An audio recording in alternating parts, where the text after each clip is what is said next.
right. Hey guys, good morning to you and welcome to the Philippines. The current local time in the Philippines is approximately 8:03 a.m. in the morning. It's Sabbath morning. We've made it through a very interesting week, and I just like to welcome you back to this week's report. As you can see on your screen, we are now at episode 6, season 7, and season 7 will run all the way up until the end of December.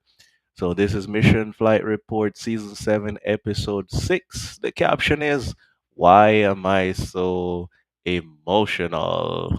Definitely it was a very emotional week for me, and it still continues to be one, and you will see why it is. If it's your first time here, that's my name right there on the screen, and I have with me the rest of the team. And if it's your first time here, we ask you to give us a like on Facebook.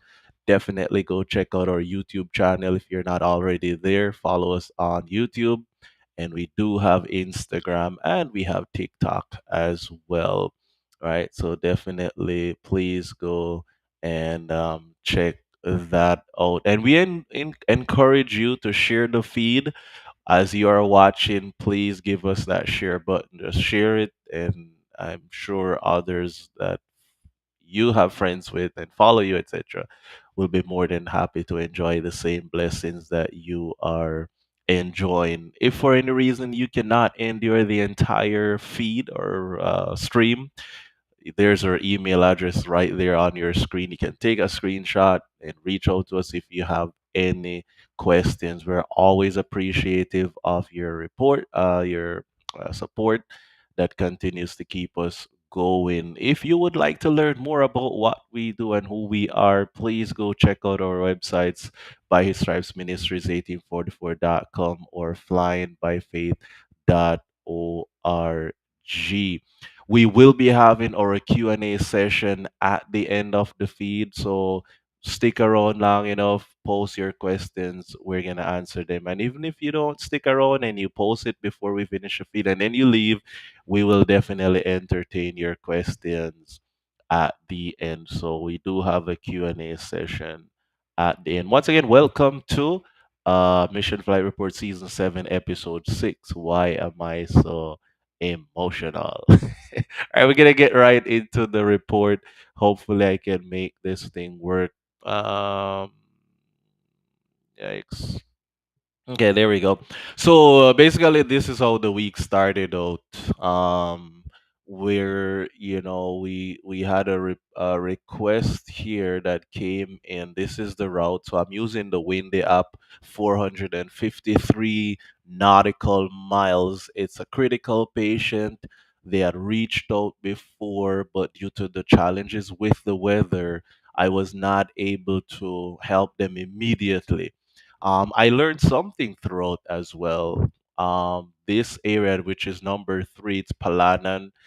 Back in the pandemic, that's where I was assigned. So I used to make all these multiple runs to that area. When they reached out to me, they were under signal number 1. So unfortunately, if you're under signal number 1, there's a weight restriction for airplanes that can actually operate. Mine is one that is not allowed, so only bigger aircraft is allowed to operate when an area is under signal number 1. In the event that the area is under signal number 1, which is a typhoon is coming, it's giving off this bad weather, and a small GA like myself go into these airports, one, they're not going to clear you to land. And if you do land at an area that's non-towered and they find out, you could actually have your license suspended by the Aviation Authority of the Philippines. So that's something I learned this week, and I had to wait for the typhoon to pass before the signal to be lifted before I could actually fly. So anyway, it got lifted, and when that happens, went to the hangar, got the airplane ready. Now the visibility was a little bit challenging, so I had to wait for the visibility to be lifted. There were some thicker clouds en route. So waiting is the name of the game. So I did depart a little bit later than usual, just because I wanted it to be safe. And that's just a nice view of the hangar on that particular day. Was clearing up. On the eastern side was improving, but then in the coastal town over the mountains, the weather was a little bit sketchy. So I had to delay my departure time just so that I could find more favorable weather. It did clear up. This active volcano has been doing some stuff recently. I never fly over it too close, but I have to pass a beam the thing. So this is Taal volcano. For those who might be wondering, it's an active volcano. Last time it erupted a couple years ago, I was affected. I had to rush out to Manila at the time because of the volcanic ash. I could see the lightning, I heard the thing rumbling, and when I was driving the road, it stopped. What's this? You couldn't see the lines on the road anymore. So very, very interesting volcano. Pray for those who get affected every so often. So now, as soon as any activity is happening, the air traffic controllers, they will know. They post updates on the internet, and as a part of my flight planning, I always check to see if there's any NOTAMs for volcanic activity. That's Pastor Fred, our contact there in Palanan, when we actually landed. We just always try to put a smile on our face, but it's not the easiest. I'm gonna transition to a video that I want to share with you guys of the airport itself. Okay, let's look at that. Okay, maybe that. Yeah, there we go. So we'll just watch this video here. So I arrived at the airport. As you can see, the weather in the distance look a little bit sketchy, right? But when we came in, it was cleared, and then it started to get a bit overcast over the mountain. And so, based on where things were moving, we had to really get out of there.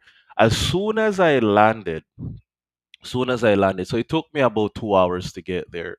As soon as I landed, Pastor Fred came and he said, Captain, we have some challenging, uh, sad news.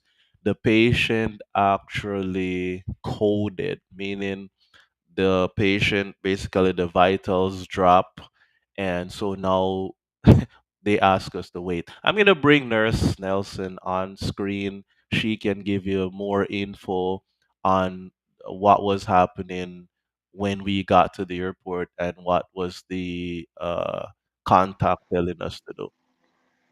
Hello. Morning, Nurse Nelson. How are Good you? morning. Morning. You can hear us well? Yeah.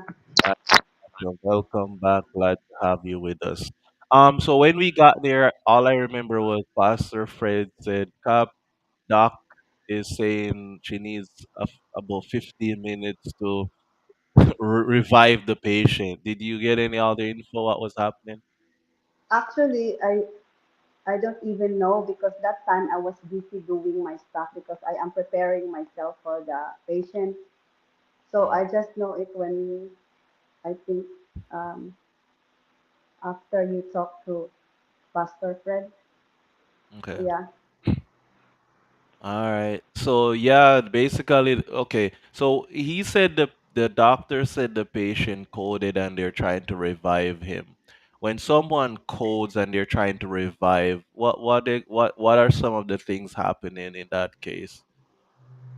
That patient is, I think, GCS3. So I think if she will be, um, she can revive. And then I think, I don't know if she can still allowed to fly with the condition because anytime she will be coded again. Mm, Yeah.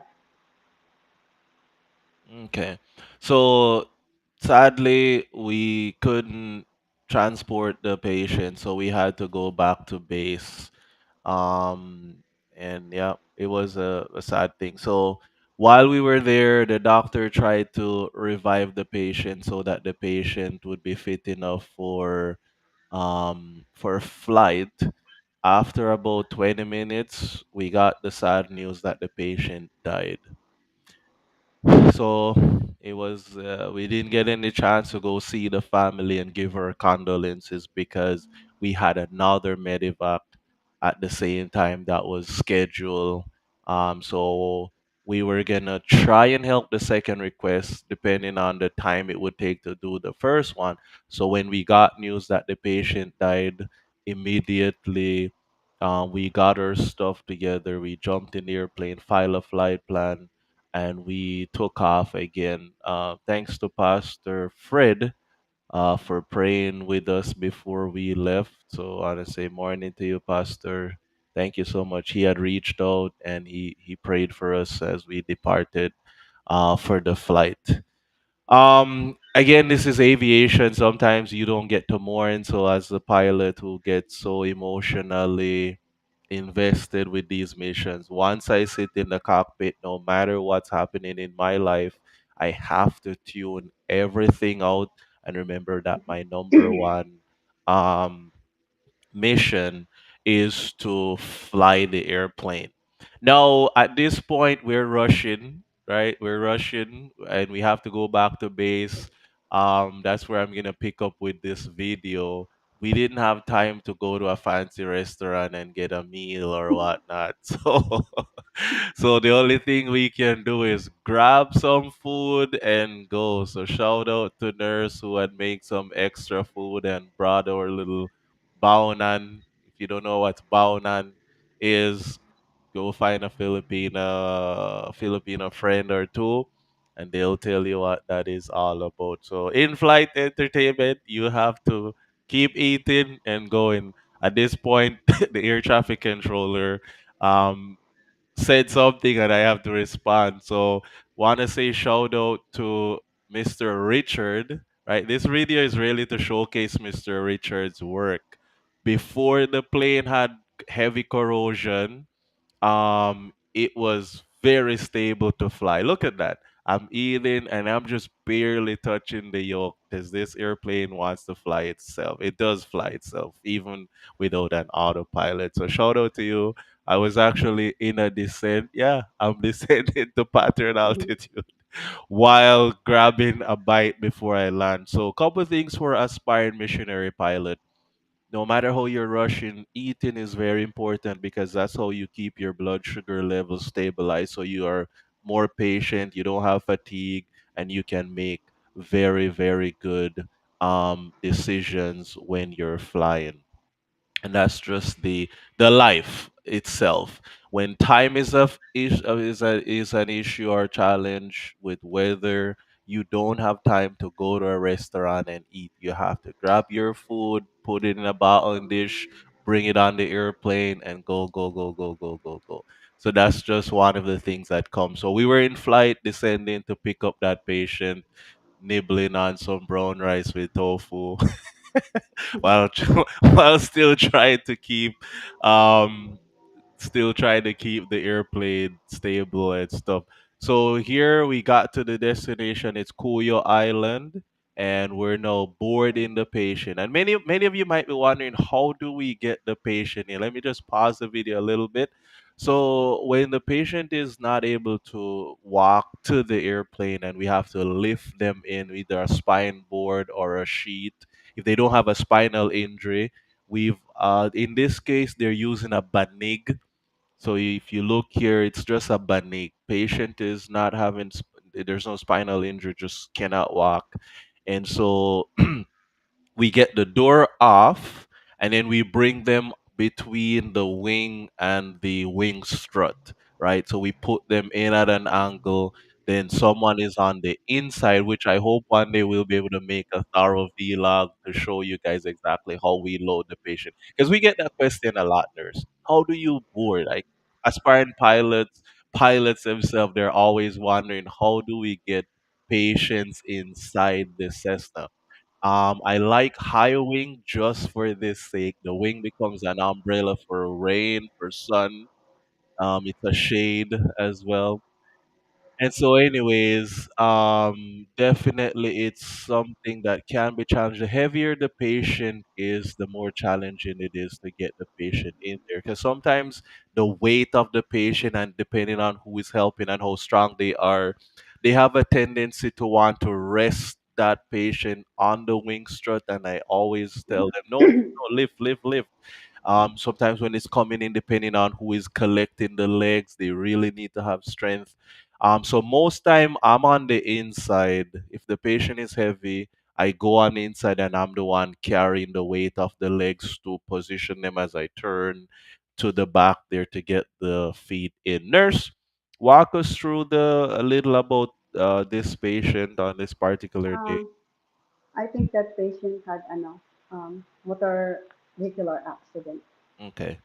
Yeah, So he had a multiple facial injuries, right? I think his lips was really yeah, uh with cut mm, mm, mm. laceration.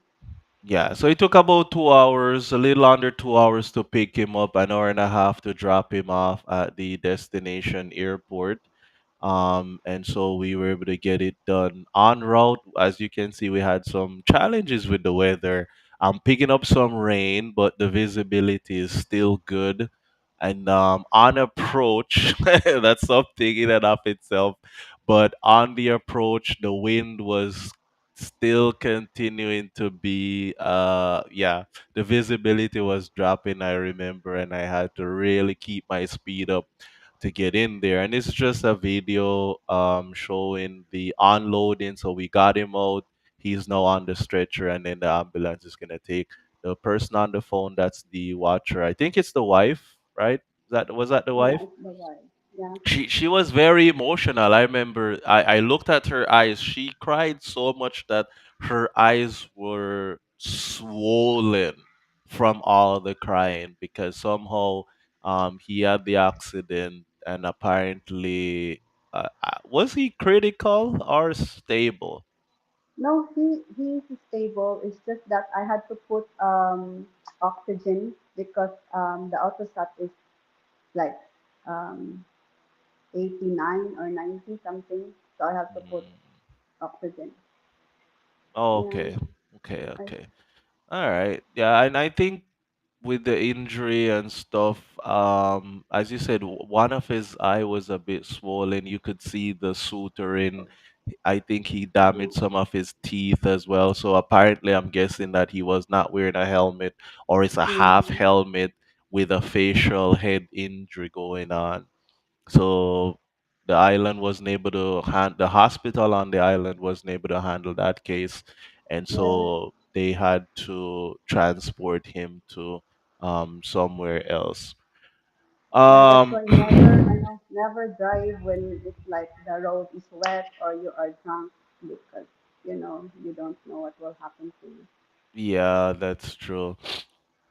So after we got that mission done, guys, we buttoned down the airplane for the night there in Puerto Princesa because we didn't have enough time to um to go back home because we I think we landed about 4 o'clock somewhere there about in the afternoon. It takes about 2.5 hours to get back, so weather wasn't good to fly back. And now we found ourselves at this airport stranded for the night. Nurse had the coolest idea, guys. This one just really warmed my heart. It was a long day, double medevac. I had flown 6 hours plus that particular day, and Mm. nurse stretched me a little bit more than I wanted to be stretched. She's like, "Hey, I'm in contact with the 13-year-old, which is Milton. Guys, Milton is a hero. Nurse, tell us about Milton, the family, and why did you push me beyond what I could do that day to go see Milton?" I'm teary-eyed now. No, it's just that, ah, why I'm so emotional. Oh. Ah, ah.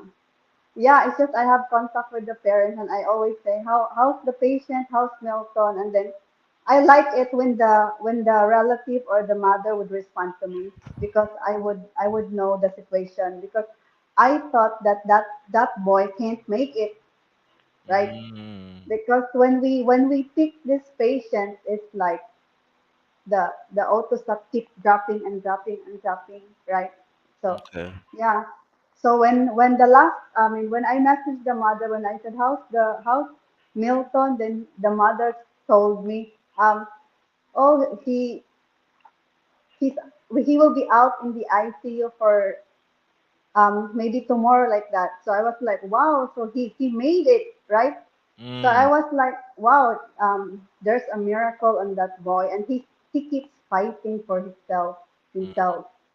mm. Yeah, and yeah, I thought he's gonna make it, but yeah, if you pray for your patient, then miracles will happen. Wow, wow, wow. Thank you. Yeah, so for those So, who might be who didn't see episode five, Milton is from episode five. And what happened is mm-hmm, Milton, at 13 years old, was back riding on a motorcycle and he mm-hmm, fell asleep, fell off, yep, knocked his head. He was not wearing a helmet. And so his vitals were pretty low. He's fighting for his life. He's pretty much not even, he wasn't aware of what was happening when we picked him up. mm-hmm, He was rushed to the just, ICU. They did a brain surgery, and apparently there was a blood clot in the brain. They unclot mm-hmm, that blood vessel apparently, and yes, so one of the eye opened up. He's alert. When I'm tired, guys. I'm tired. It's a long day. Nurse decided we should go see them. She's texting with the family. She told them we're in Puerto. And as tired as I was and hungry yeah, and exhausted, I said, okay, let's eat first. So we grabbed some dinner and then we went to the hospital. And it really warmed our hearts. It reminded me of why I do what I do and why we do what we do. yeah. It's And it's go ahead. it's good to visit some of our patients, right? Like it would warm your heart, Yes. right? It's Def- like when I saw him, oh, I can't believe that he smiles at us, he talks to us, right? Like he fist bump you, and then oh, this boy is like a yeah. miracle. Yeah, it was really, I mean, all the tiredness, exhaustion and the long day I had just lifted automatically when I saw Milton. So that was a huge It melts blessing. your And heart. yeah, it did warm my heart a lot to Yeah. see that the outcome. That's Milton's mom and dad, by the way. The mom Hmm. was the one who accompanied us on the flight, and then the Actually, dad. they're home now. Oh wow. They're Wow. home. Yeah. Wow. Wow. So to all those who have reached out to this ministry on a financial level, we just want to let you know Milton at 13 got the help that he needed and they're no back. I did share with them my Facebook page. So if they're watching, want to say good morning to you guys. Shout out to you.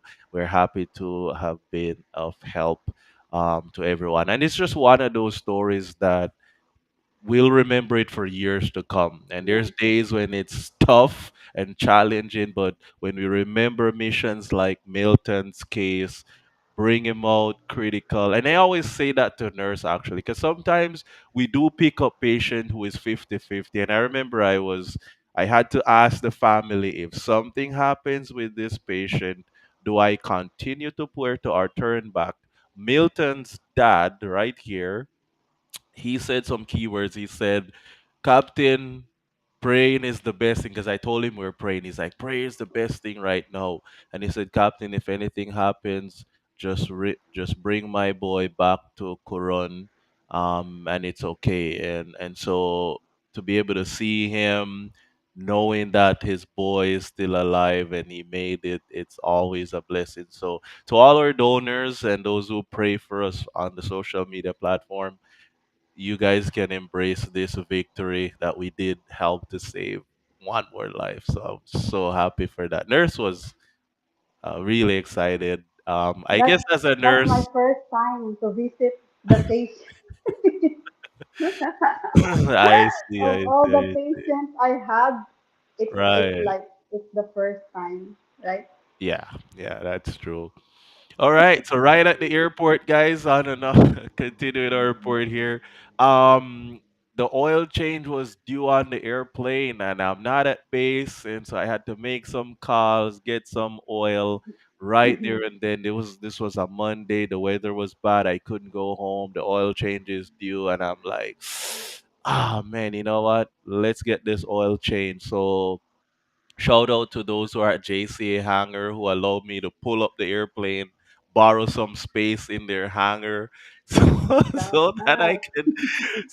can get it done, you know. And it's just one of those things. And again, those who are aspiring missionary pilots, it makes sense why if you can be a mechanic and a pilot, it helps.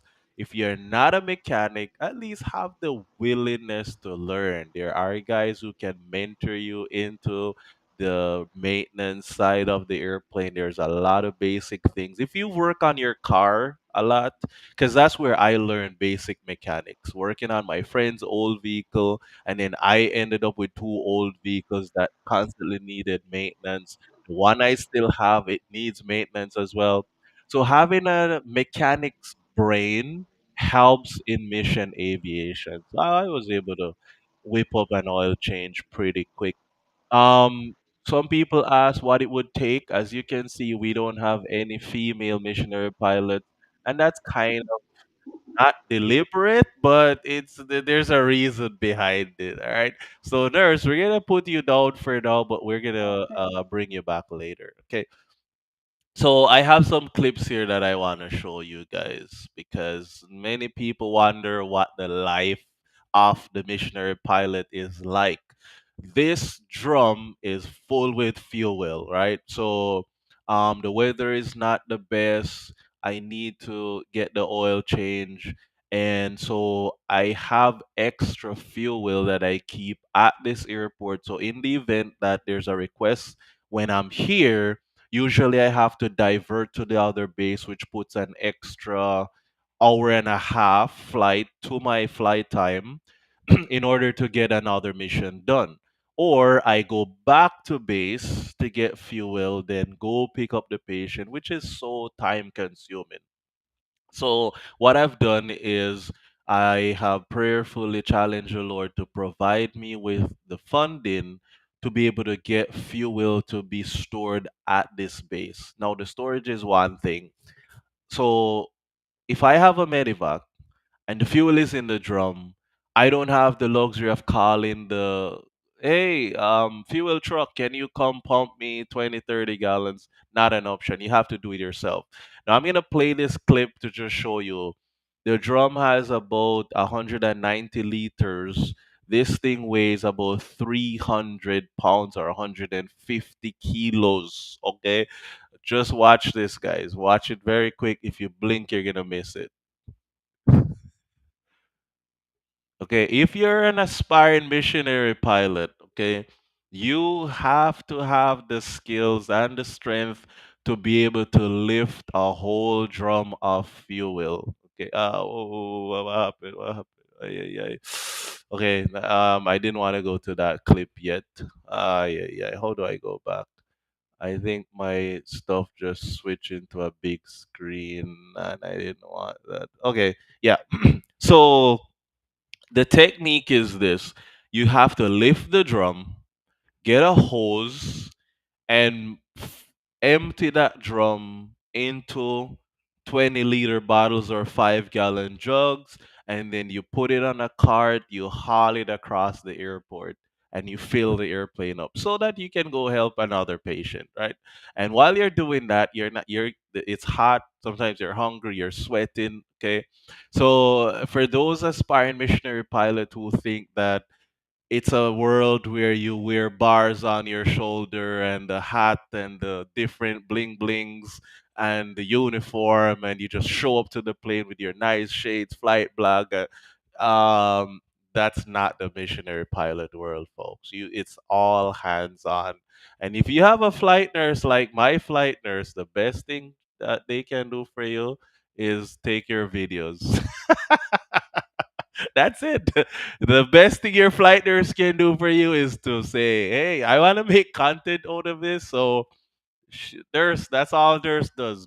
Just watch me do all the work and take pictures and videos. So, thank you, nurse. When she's not a flight nurse, she takes videos. Go ahead, say again. We're not hearing you. Ay, ay, ay. Okay. Uh, at least I'm doing something without carrying the heavy stuff, Pretty much, right? pretty much. Yeah, at least. Thank you. At least you're Yeah. helping with something. So yeah, that's the life.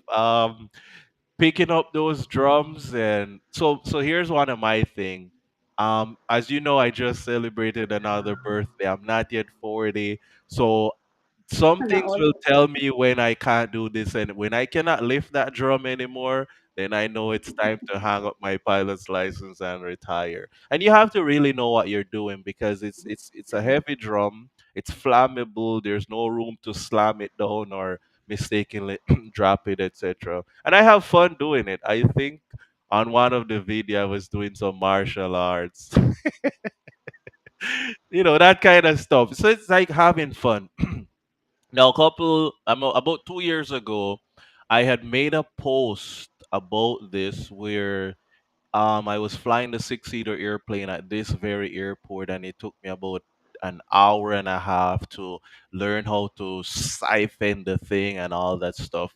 Thanks to you guys though for donating. This drum was the last one I had at that base. I mean, at the airport, and I had put a post out there asking for prayers for the funding to buy three drum of fuel. Each drum is 25,000 pesos in dollars. How much is that, nurse? Let me 1,000, pull up my mean 10 calculator. Huh? something, What? 10, How much is that in uh, dollars? It's about 56 pesos. 20, huh? One, How much? I don't know. Anyway, take 25,000 divided by about 56, 57, and that's the currency you will get. So if someone is in the chat and you want to calculate that, and I'll flash it on the screen. 500, 500. About $500 per drum. 5,525. Yeah, somewhere there about. All right, good. So we prayerfully ask for your prayers and support to get three drum of fuel that we can store at that base. Why? Each drum is equivalent to a life that we can save. And so three drums is three medivacs that we can do without the extra hour and a half to go to the other base for fuel, or the extra 2.5 hours to go back to our base to refuel and come back within 24 hours of putting that post out asking for prayer for three drum of fuel. A donor who had given before she gave again so that we could purchase one drum. So she gave 25,000 pesos. We were able to get one drum. And then shortly after, I was still at the airport stranded.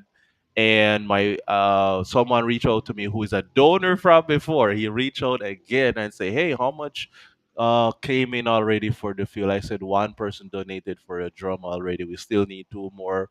And he said, "Hey, anything else you need?" I said, "Yeah, right now we need the shipment for the parts that we bought. So you guys help us raise the $2,500 to get some parts for the airplane that was purchased. It was $500 to get it shipped to the Philippines." This donor who had given before in the past came back again, and he actually donated 1,000 for the two drum of fuel that was lacking and the extra 500 to import or pay for the shipping for the part. So everything was paid for within what 24 hours of the post. We got that $1,500 to buy the fuel and the parts. So thank you guys so much for those who were praying financially. Whenever need comes up and we put a post out there asking for your prayers, you guys pray and God touches hearts, and we were able to get the help that we needed. It was a very timely gift as well because guess what? Right after you putting that last drum of fuel into bottles, we got another medevac request. I'm gonna bring Nurse on. It was the same island, Cuyo. Nurse, tell us Coron. a little It's, about it's, this. it's Coron Coron, Puerto. Yeah, Coron Puerto. Coron, Puerto. Yeah. It's another motor vehicular accident, which is self accident. Okay.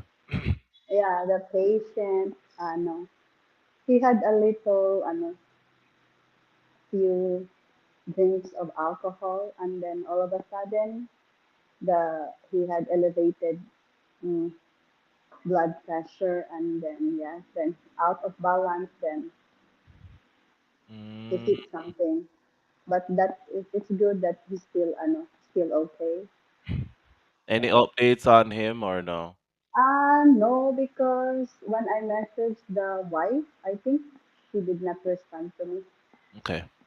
Okay, well, hopefully he's doing fine. So again, Yeah. guys, we know life is stressful and everything. Just remember, there's another outlet apart from um, intoxication of alcohol. But you know Mhm. what? One thing I like with as a missionary pilot, we're on the solution side of life. We're not worried about anything in terms of what people might have done to cause themselves to be in that situation to begin with. It doesn't matter to us. All we care about is something happens, they come to us for help, and we are there to make sure they get the help that they need because our motto is just touching hearts with each mission.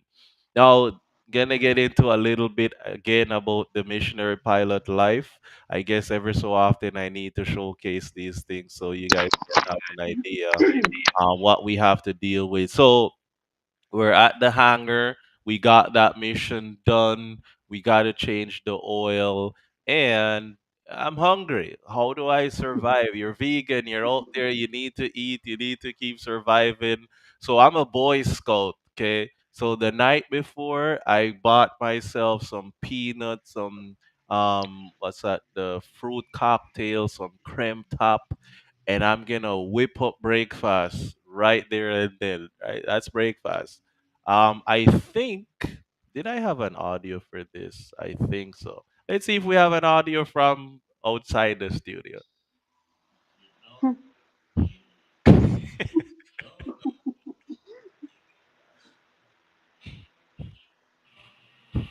All right. So, anyways, that's just a little clip. The next mission we're gonna be picking up for you, it's actually a very sad one. A lot of frustration happened with this mission. After we pick up the patient and we got to the airport, nurse, give us your Yeah. perspective and I'll give mine. You remember what happened? Oh yeah, we keep on waiting for this. It's a miscommunication though. Yeah, but I understand as well because when I it's like the other I think the other ambulance is like they have emergency as well. Mm, So it's like the other patient is out of oxygen. So they have to that would be the priority when the patient is like going to have out of oxygen. It's important though. Yeah. And then and and then the one who gets the patient is like so mad, like very mad because of the miscommunication. It's like he wanna choke somebody. mm, Like he shouted, but he said, "No, it's not you. The problem. It's the co-worker."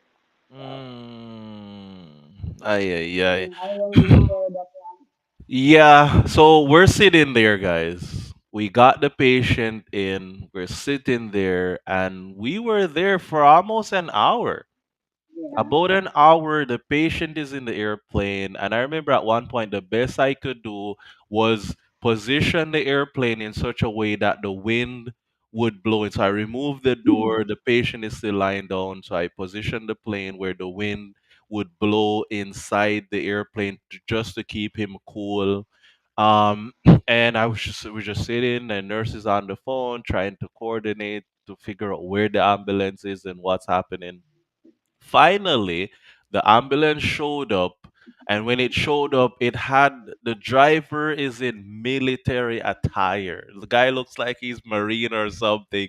And then, Military. yeah, military, right? And Yeah. when he saw what he was told, I mean, compared to what he saw and what he was told, it's two different things. And he lost it. He was on the phone. He was so upset.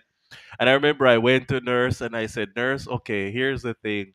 Let's think solutions. I have no time to rehearse this problem. Okay, When the guy showed up with the ambulance in his military attire, there's no nurse, there's no medic. He's just the driver, guys. So that's what that just added to his frustration. So I said to him, I said, okay, I said, sir, pasensya na po ha, which if you don't know what pasensya is, go find a Filipino friend right now, say the word pasensya, huh? And they will tell you what it means. So anyway, I look at the guy, I said, Kuya, sir, pasensya na po. We are here to help you. And this is another thing about what it takes to be a missionary pilot. You're not just flying that airplane and dealing with weather and fuel and that whole stuff. No, you're also a part of the transport of the everything is solely your responsibility, right? You're the pilot and a lot of it is banking on you. So what I did was I went to nurse and I said, okay, let's think solutions. I said to the driver, don't worry, I have a nurse and we can get the patient off. And guys, I don't have any video because when we're doing these things, we don't have time to record anything. I jumped in the airplane. The guy doesn't have any spinal injury. I lifted him up, let him sit for a while because before I became a missionary pilot, I'm a medical missionary first. So I did study medical missionary stuff in the States. I understand, handling patient. I did do my CPR and first aid. So I did get certified in those areas. So I picked up the patient, had him sit up for a while, and then I lifted him up under his arm, pull him out. He scoot his leg. The police grabbed the leg. We put him on the stretcher, and the nurse jumped in the ambulance. Fortunately, years and years I've been doing missions. The other missionary pilot told me, he said, if you ever come to this airport and you have to run around Puerto for what it's worth, public commute or the tricycle and the jeepney can be a hassle if you need to be hauling stuff back and forth. So he told me there's a rental option available. But you know me, I've always just bring my survival bag. In back in the days, I used to even just walk to the airport because it's so close, right? So I never explored with rental. But recently, due to what we have to be doing, getting supplies, and then with the oil change, we needed to get some stuff quickly. We finally rented a vehicle. It's about $20 for the day. So we got a rental, and it was a good timing because I was able to drive behind the ambulance. Nurses on board. I'm in that rental car, and then we went to the airport so that we could assist the handoff or the endorsement with the Hospital. patient, right? Now, when you got there, nurse, this is the video here. When you got there, what were some of the challenges that you encountered with the endorsement? Actually, I have it before they admit the patient. You have to go to the what's this the information because you have to ask the relative about the patient, then the Mm, doctor as well.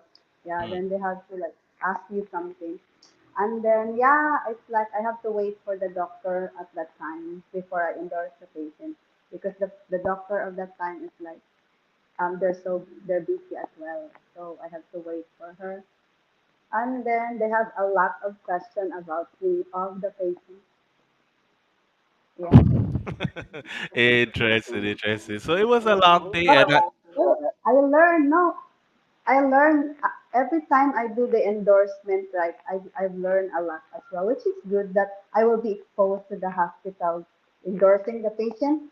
Yeah. yes, Because sometimes I always endorse it right to the medic or if right. there's an airport to airport. So it's like it's good as well that I will be exposed to the hospital, talk to the doctor because I like it when the doctor would explain to me.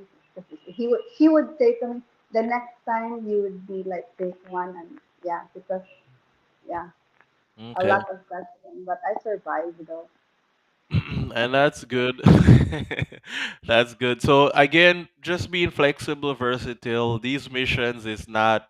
I mean, there's so much that goes behind the scenes with what it takes to get the mission done. Yeah. And I remember at this point, I'm sitting outside waiting. Guys, think about this. Correct. Lunchtime way past. We haven't eaten. We're tired. We're hungry. But the guy is lining the ambulance in front of the hospital. And when you have that going on, you cannot leave him, right? You cannot leave him. The Mm-hmm. family is already stressed. The patient is suffering. So when you're out there as an aspiring missionary pilot, and a flight nurse as well, You have to be you patient. yes, you gotta be thinking. You have to be thinking ahead of the game. Like, how can I? And then experience makes a world of difference as Yes. well. You see the situation, you jump in, and I've learned something. Once you're willing to help out on that level, by doing that, you send a message to the relative. You send a message because here's the guy, he's military, he's a driver, he's stressed, but we show Mm-mm. up and we say, hey, Kuya, don't worry, just drive. Just drive. You're the driver, just drive. We need a driver. We're gonna get the patient in and out. Nurse is gonna do the endorsement. So we're just asking you to be pasensya na po. And he was he did his part. And one thing I appreciate with the overall outcome of that mission is that these are opportunities for us to go a little bit further than the pick up and drop off. It's an Mm-hmm. opportunity for us to be involved with what are the other stuff. So now we know, nurse, when the ambulance takes them and bring to the, at least now we have an idea what happens when they get there. Sometimes it takes a Mm-hmm. while for the endorsement. The patient has to be in that ambulance still suffering in pain waiting for endorsement to happen, etc. So thank you guys so much for your prayers. Now again, another mission popped up. We had to go again because this particular report that we're giving you, we were literally away from base and our comfort of our bed for 5 days. 5 days, guys. 5 days we were out flying missions. I mean, at one point, the restaurants knew our order. We show up, they knew what we're gonna order. Every evening, it's the same place for dinner, breakfast. We whip up some little stuff, and again, it's ministry, it's mission work. It takes you out of your comfort zone. Nurse, how were you able to adjust? I know at one point our survival bag was stretched. We had to do laundry. At least we saw one in there. Right. Yeah, yeah. Because I mean, my survival bag gave me I on- comfortable 3 days. I told you I only have one left,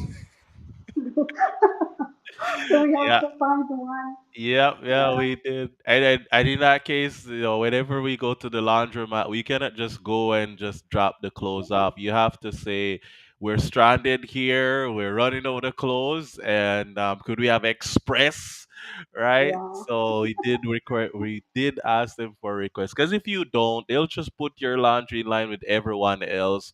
We're trying to have Mm-hmm. clothes ready, so in case a mission pops up, we're ready to go. So we did get to do our laundry in Express. Now, when we have challenging weather, guys, whenever the weather is challenging, whenever anything is going on, and I see a rainbow under my wings, it's like the most comforting thing Yes, I ever you hope. can imagine. Yes, the rays of hope, the bow of promises above the throne, and it always. And here's something that I want to share with you guys. 6 years experience. I have my logbook here. I am Mhm. 17 hours away from 1,500 hours, 378 patients to date. Every time I see the rainbow, the outcome of the mission is always gonna be good, Beautiful. always gonna be successful. I've never seen, in 6 years experience, I have never seen the rainbow and I cannot land. Every time I see that rainbow. So no matter what hell I have to go through and a rainbow pops up underneath my wing, it's like God use it every time to give me that massage to say, son, don't worry, you'll be getting in, you'll be all right, I got you. It's always that little massage for me. um Photo here is the reality of life on my phone, this app, what you're looking at is my crosswind component, crosswind calculation. I have a 9 knot crosswind, guys. I'm landing on runway 08.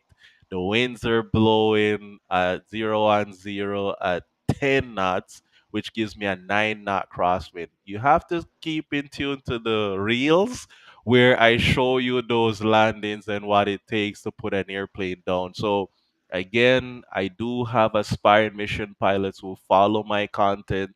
Here's something I want to tell you. Every time I Mhm. have a critical patient, I always deal with weather. Now, in Nurse Nelson's case, Nurse Nelson will look out the window and it's blue skies for miles, and it's like, oh wow, it's nice, the weather is good. But what she doesn't know is that it's not just about the wind, I mean, the visibility or the cloud clearance. Winds is also a very imminent part of weather. So when I have a 9 knot crosswind to deal with, it's when you have to be on stick and rudder and make sure you get whatever you need to get done. Now, I have a clip for you, and then we're gonna bring Nurse back. So we ended up doing one more mission before. Nurse, are you okay? I think she's trying to adjust her camera and stuff. Well, we give her some time. Okay, you got it fixed now? Yeah. Okay, good. So this mission here, we had one more that we were able to do after that particular experience. The ambulance showed up with this one. I'm just pulling up the feed right as we speak. Okay, there it is. Okay. Um, do you Yeah. remember? Yes. Coron to Puerto. Yes, Coron. Puerto. Yeah, they were all Puerto. Yeah. Yeah. Yeah. This one he was stable. Go tell us a little about this That patient. patient is in pain, like intense pain, um, like I when we picked that patient, I was like, I feel his pain. Mm, Because some people would say, oh, he's just overacting because you don't know the pain of other person unless you feel you put his your shoes on him like that, right?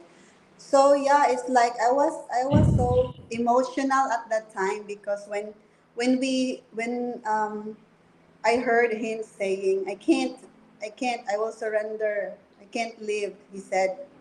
Yeah, I mm, was like, OMG. It's like, yeah. So when the father um, talked to him and said, don't say that one, just keep fighting. And then I'm emotional. Then the father kissed him. mm, Yeah, I was like, yeah, the father wants him to live, and he said, I can't anymore because it's like it's too painful. Yeah, I can feel the pain because I I'm so emotional because I remember the time when my sister, yeah, it's like 24 hours in pain. Yeah, mm, so it's like you don't know what to do with her or with this patient, right? All you can do is to like do something that would what's this to like help him, but you can't help him because even the medication can't help this guy. Yeah, so i was mm, so i was so emotional that time, and then I was like, I remember that time, I remember my sister when she's in pain. Yeah, and then yeah, I was like, I'm praying at that time. Yeah. Yeah, it's like um I hope that when we transported this guy, he will be okay. Yeah, he yeah. will be. Yeah, but this guy now, he's okay. I talked to the wife. Mm-hmm. Yeah, he's okay, and then no more pain. He just have lots of antibiotics to take. Mm. Yeah, and then it's like the wife they're still there in the hospital right now. Okay. Yeah, and yeah, but at least no more pain. It's Mm. headache, right? Okay. Yeah. Okay. And then did I think I had asked you about it? I think when they did the MRI, it didn't show anything of significance, so antibiotic or some medicine was just gonna Yeah, clear it's it up, like right? now they get a fluid in the spinal. They get it, Mm, and then now they know already the diagnosis of the patient. okay. So now he is okay, and he had the medication, the right medication now, because that time it's like always to consider. So it's not the final diagnosis yet. So Wow. so now it's like I'm happy as well because I know that guy would not be in pain anymore. And then it's like they have a kids, right? Yes. So it's like, yeah. So and then the wife, as I salute to the wife, because it's like he's with the husband, like encourage the husband to don't say that one, because the husband is like, I want to die, something like that. Yeah. Yeah. Interesting, Yeah, interesting. it's I can feel, because it's like I inside the airplane while we transport him. Yes. He shouted a lot. He's like, right, you can't hear him because it's like it's so noisy. So Mm, I hear his shout, and then he's so restless, right? He wanna what's this, wanna sit, then goes lie down again, then sit, because it's so painful. He can't do nothing, and he's doing his hand on his head. yeah. Yeah. I have a clip here of nurse. So again, a flight nurse is not just someone who checks the vitals. Sometimes I realize Nurse Nelson has this touch, guys, that she gave. She had made. There's one guy I remember. It's a funny little story. He fell in love with Nurse Hands, trying to get nurse to stop being so emotional on the field. But yeah, he fell in love with that hand and the glove. He wanted it on his face, and he's just so behind there, and again, when we're looking for flight nurse, we're not just looking for someone who has a degree in nursing or an EMT certificate. You need that touch, you need that touch to be able to be there and let these people know that where medication is not available, I'm here for you. So I did capture this clip. It's just Nurse Nelson rubbing this guy's back, just trying to help him comfort. No, I'll be on what she's talking about. That's why the title this week is "Why Am I So Emotional?" Guys, it was a pretty emotional experience for us recently, and we're gonna get into more. All the stories this week is very emotional in this report because I remember when I landed to pick him up, his face. I'm gonna try and reenact the face that he had. He was like, I mean, mouth wide open, and when we did get in the airport, I'm way on the other side of the hangar. I could hear him screaming. His scream went across the tarmac, loud, and his face went. I think every time the pain kicks in mentally, and you could tell it's the pain is in his brain or in the head because the facial responses was telling you how much pain this person was And in. So we 10 have, 10. huh? It's 10 over 10. Pain scale is 10 over 10. So it's Yeah, really painful. yeah. Very. Yeah. Yeah. All right, I'm gonna stop sharing my screen. I'm gonna keep Nurse Nelson on, and I wanna ask you guys some question, okay? Now, some of you might be wondering if we didn't do this flight with this little airplane, what other option does this person have? The other option is to take the boat, okay? And if you've traveled or if you've lived in the Philippines long enough, if you take the boat from Coron going to Palawan when you're in a pain level of 10 over 10, I mean, this guy wanted to die before the flight and it's an hour and a half flight. and he's still in pain. Put him on a boat, and I mean, I want you guys to research that. Research that. A boat ride from Coron, Botswana, going to Puerto Princess. All right. So I'm gonna put the name here. Coron to Puerto. Yeah, and I'm gonna put it on the screen, and then you'll come back, because sometimes we get this particular, what do you call this, comment from people in the West. Man, you're flying a single engine piston over open water. Oh, that's a lot of water. You should get a twin. You keep yourself safe and the people more safe. Well, we have to use what we have.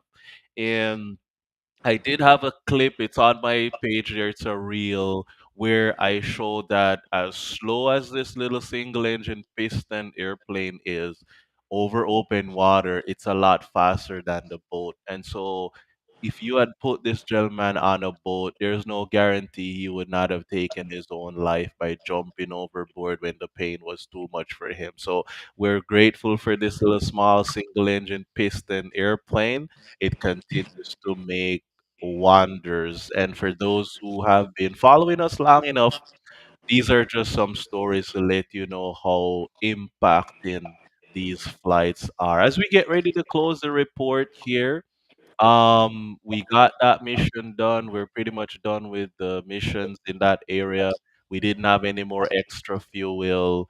We had stayed back another day for another pending request that got canceled last minute the night before. I think, yeah, the night before it got canceled. So we were not able to help that particular person that particular day. So what we did, we just jumped in the airplane, fired up it, and we decided to go home. We're done, and we're gonna head back to base. I have a clip here. That's it. Did I have? Yes, I think this one comes with an audio. So let's go to Puerto and pick up some audio from this clip. Nurse, I'm gonna have you come back later, so stay tuned.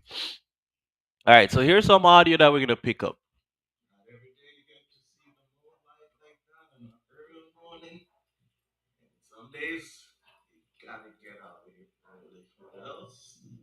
Not weather. Okay, good. Yeah, man. All right, so we had some weather that was coming in that morning, so I had a small window to get going ASAP. And while taking off, I remember I looked to my right, and you can see all hell was just waiting to break loose for that particular um for the trip to come home. I saw that I had embedded thunderstorm. It's east of my flight route. The winds are gonna give me a nice tailwind. I told nurse we gotta get airborne by 6, no choice. So we're there about 5:30 at the hangar. Got the plane ready, warmed the engine, check everything, and by 6 o'clock, we were airborne. I think this clip was when we got the airplane ready for that second medevac that particular morning. Um, I don't think I want to share this clip with you guys anymore. It's just gonna change the nature of the report, so we'll skip that for now. This was a video where we were actually picking up that particular patient there in Coron.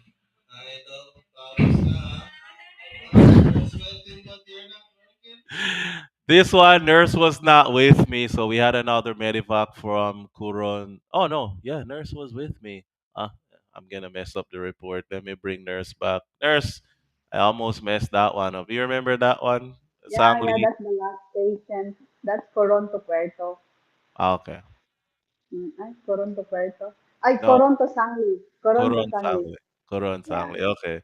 Where we had the crosswind. Oh, actually no, the winds were calm that morning. I was yeah. actually so surprised with the calm winds that morning. Tell us a little about that patient, nurse. It's a stroke patient. Stroke. Okay. Uh-huh. Yeah, All right. stable. He's stable. Stable Yeah, patient had a yeah, stroke. And so yeah. as you can see, from the content as well. So stroke, you said stable. What does that mean? When they It's have a like, stroke? I mean, he's able to fly, like, because he's had his medication, something like that. Ah, okay. Yeah, All right, that's good. he's still able to talk, right? Yes. Yeah. Was he able to walk? Did he walk to the airplane? I really. Actually he can walk, but it's just that he has the weakness of the body, so it's better not to Mm, because he will feel what's this tired. wow. Yeah, Very interesting. but Um. he will undergo angioplasty, Ah. something that was blocked in Hmm. the heart. So, but I Okay. don't actually I messaged the son, but he's not responding. So Okay. I don't have the update of the father now. Okay. All right, interesting. So when they, so like, I mean, something like as common as a stroke, a lot of people might be watching and say, "Wow, where I live, it's nice because if someone has a stroke, whether mild or severe, you can just be rushed to the hospital, get some help right there in close to where you live." But on these Mm-hmm. islands, the hospitals are very limited, and these doctors are unsung hero. Sometimes I wish I could have some free time and the resources to go back to these islands and interview some of these doctors to get some of their perspective about the impact of the mission aviation. Actually, for my in the studio, I want to interview one of these doctors. I've never interviewed any of the doctors or the nurses. Nurse Nelson, I think we should target Mom Ashley. She's awesome and amazing, right? Oh yeah, Doc Badidel as well. Yeah, and you have Doc Bedil and some of I Uh, think we should try. We should try and ask oh them. yeah, It's not gonna be easy. They're busy, we're busy, and they live yeah. far on these islands, but I think if we ever get stuck there overnight, we should try and get them. I mean, I think would you guys like that? Comment below and let me know if you would like to hear from one of the doctors. Maybe if you guys flood the comments, they might be open to make themselves available. Some of them they're shy, but hopefully we can Mm. find a doctor or a nurse that can help.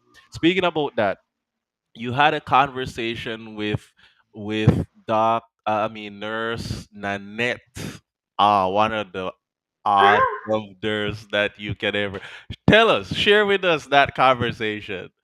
No, I told Mom Nanette. I said, you know what, Mom Nanette? Every time you call us, we know right away that that medevac is like to go because sometimes when someone called us, we have to like wait for 3 days. But every time you call, it's like we know already. We have to prepare like that. And then, did you know that? What did I say to him? And I forgot. Did you know that Cap Davin is like? What did I say to him? Yeah, it's like he he he he is so grateful because um you're you're like I know. I forgot what I say to her. The coordination, but Yeah, one yeah, of you the are things, you are you are good in coordinating with us, and it's like yeah, and then said, oh, and we really appreciate you, Mom Nanette, and it's like, oh, thank you, and then she told me, did you know that I am already a retired?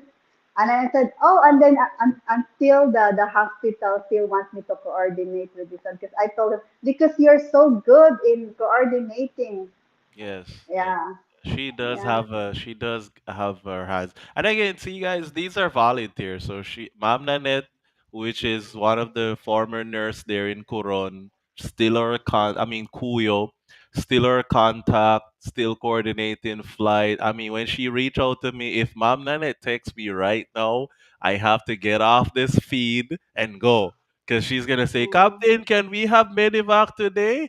Captain, what's your ETA? Those are the two questions you will ask. Can we have Medivac today? And what's your ETA? And I know once because I mean, years of experience working Maybe with you, her. maybe you'll, I know you'll interview her I we should. It's cool, yo. It's So about an we hour and a can, half to. Yeah, we should ask her. We should. so I But can meet guys, her as well in person.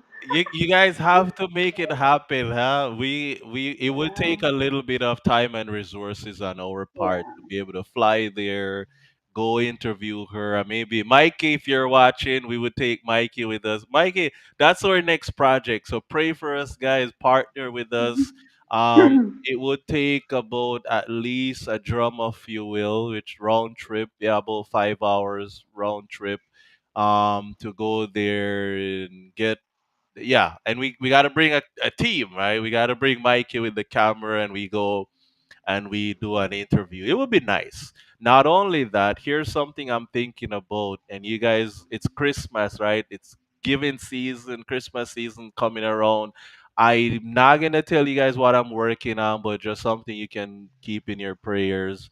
I am thinking about some tangible way to reach out to all my contacts, the nurses, the doctors. I don't know how it's gonna happen, but for years I've been thinking about that.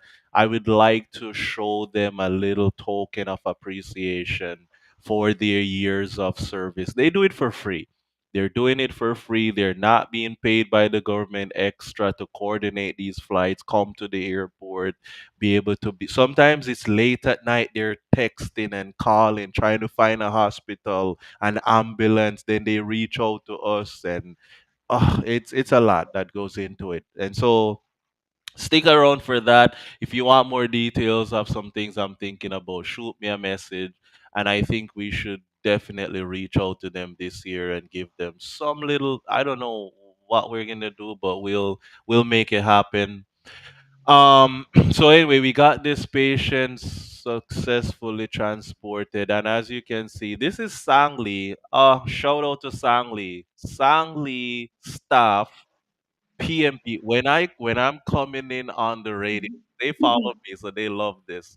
When I'm coming in on the approach and I call up tower, before they clear me to land, they always ask me, Captain, are you going to need ground assistance? Okay, they always ask me, are you gonna need ground assistance? And once I say yes, they will send a floodgate of ground personnel to come and help us. Police come, security come, CSIS comes, which is from the CAP, governing body for the airport. They come out in their numbers just to Yes. make sure that we get the help that we need. And their help is very, very critical because one time I had a patient who weighed 150 kilos. Guys, 300 plus pound Japanese foreigner dislocated his leg at the hip section, and all these guys had to pull all their muscles together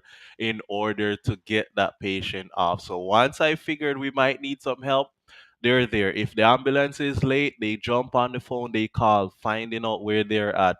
If the patient is stable enough, they will pull a wheelchair out, bring them into the arrival area where there's air con. So to all the management and staff, from the air traffic controller, the ground personnel, the cop staff, the police, the security of Sangli Point Airport, I just want to say good morning to you guys. Shout out to everyone.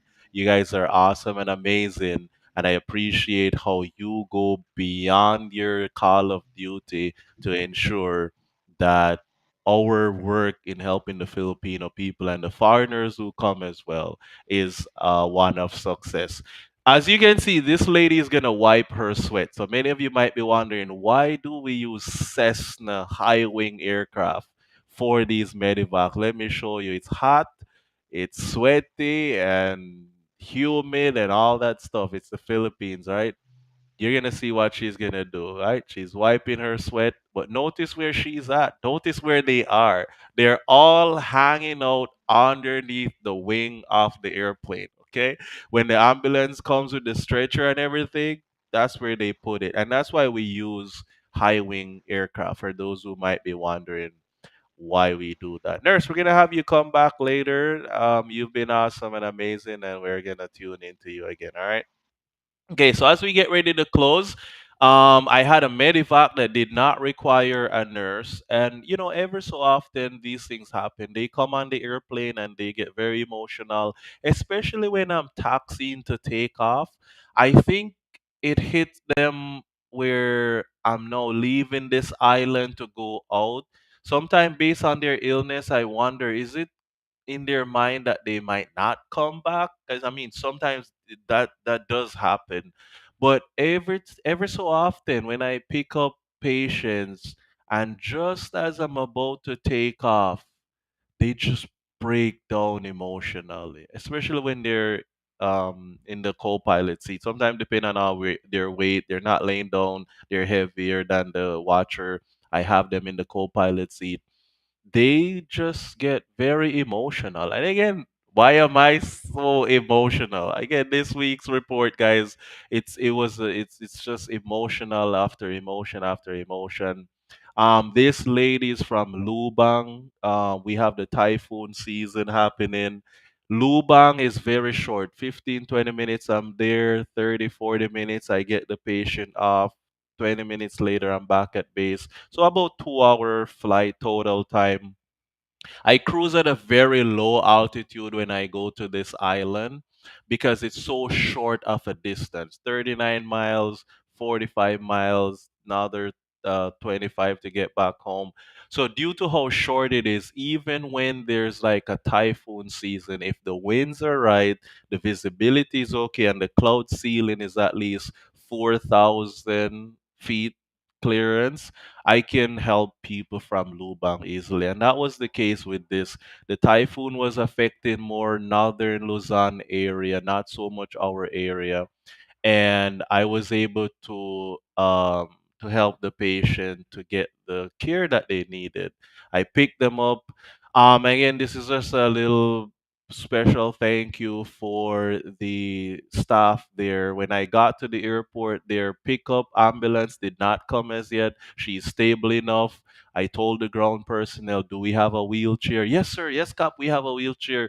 They rushed over to the arrival. They got a wheelchair, they put her in, and as you can see, it's the staff from the airport wheeling the patient to take them to the arrival area where they will wait um, to be picked up by their transportation. Yeah, he's a grown personnel, not his job.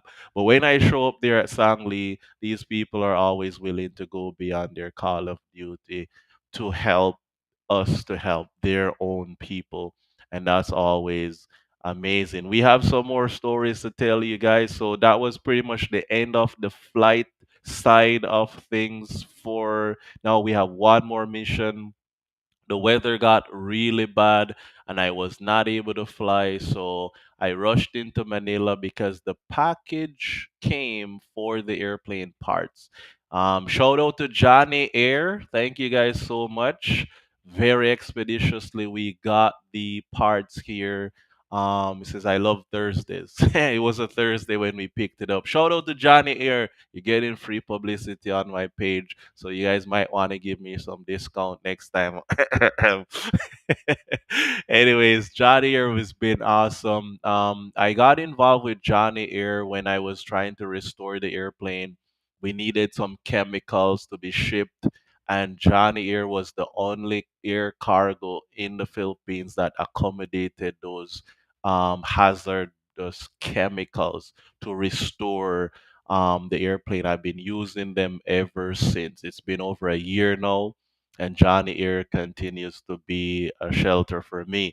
Inside the airplane is not just my parts here. So this is the parts that I ordered. You're looking at a sack of rice. So whenever you guys give me some pocket money, like it's not for the airplane, not necessarily for anything we're raising funds for, and you guys are just so kind and generous to extend your financial blessings.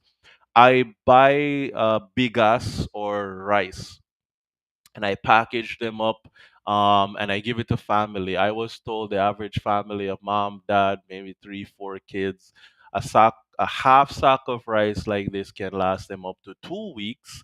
And these are, in the Philippines, rice is They eat rice for breakfast, lunch, dinner, snacks, etc.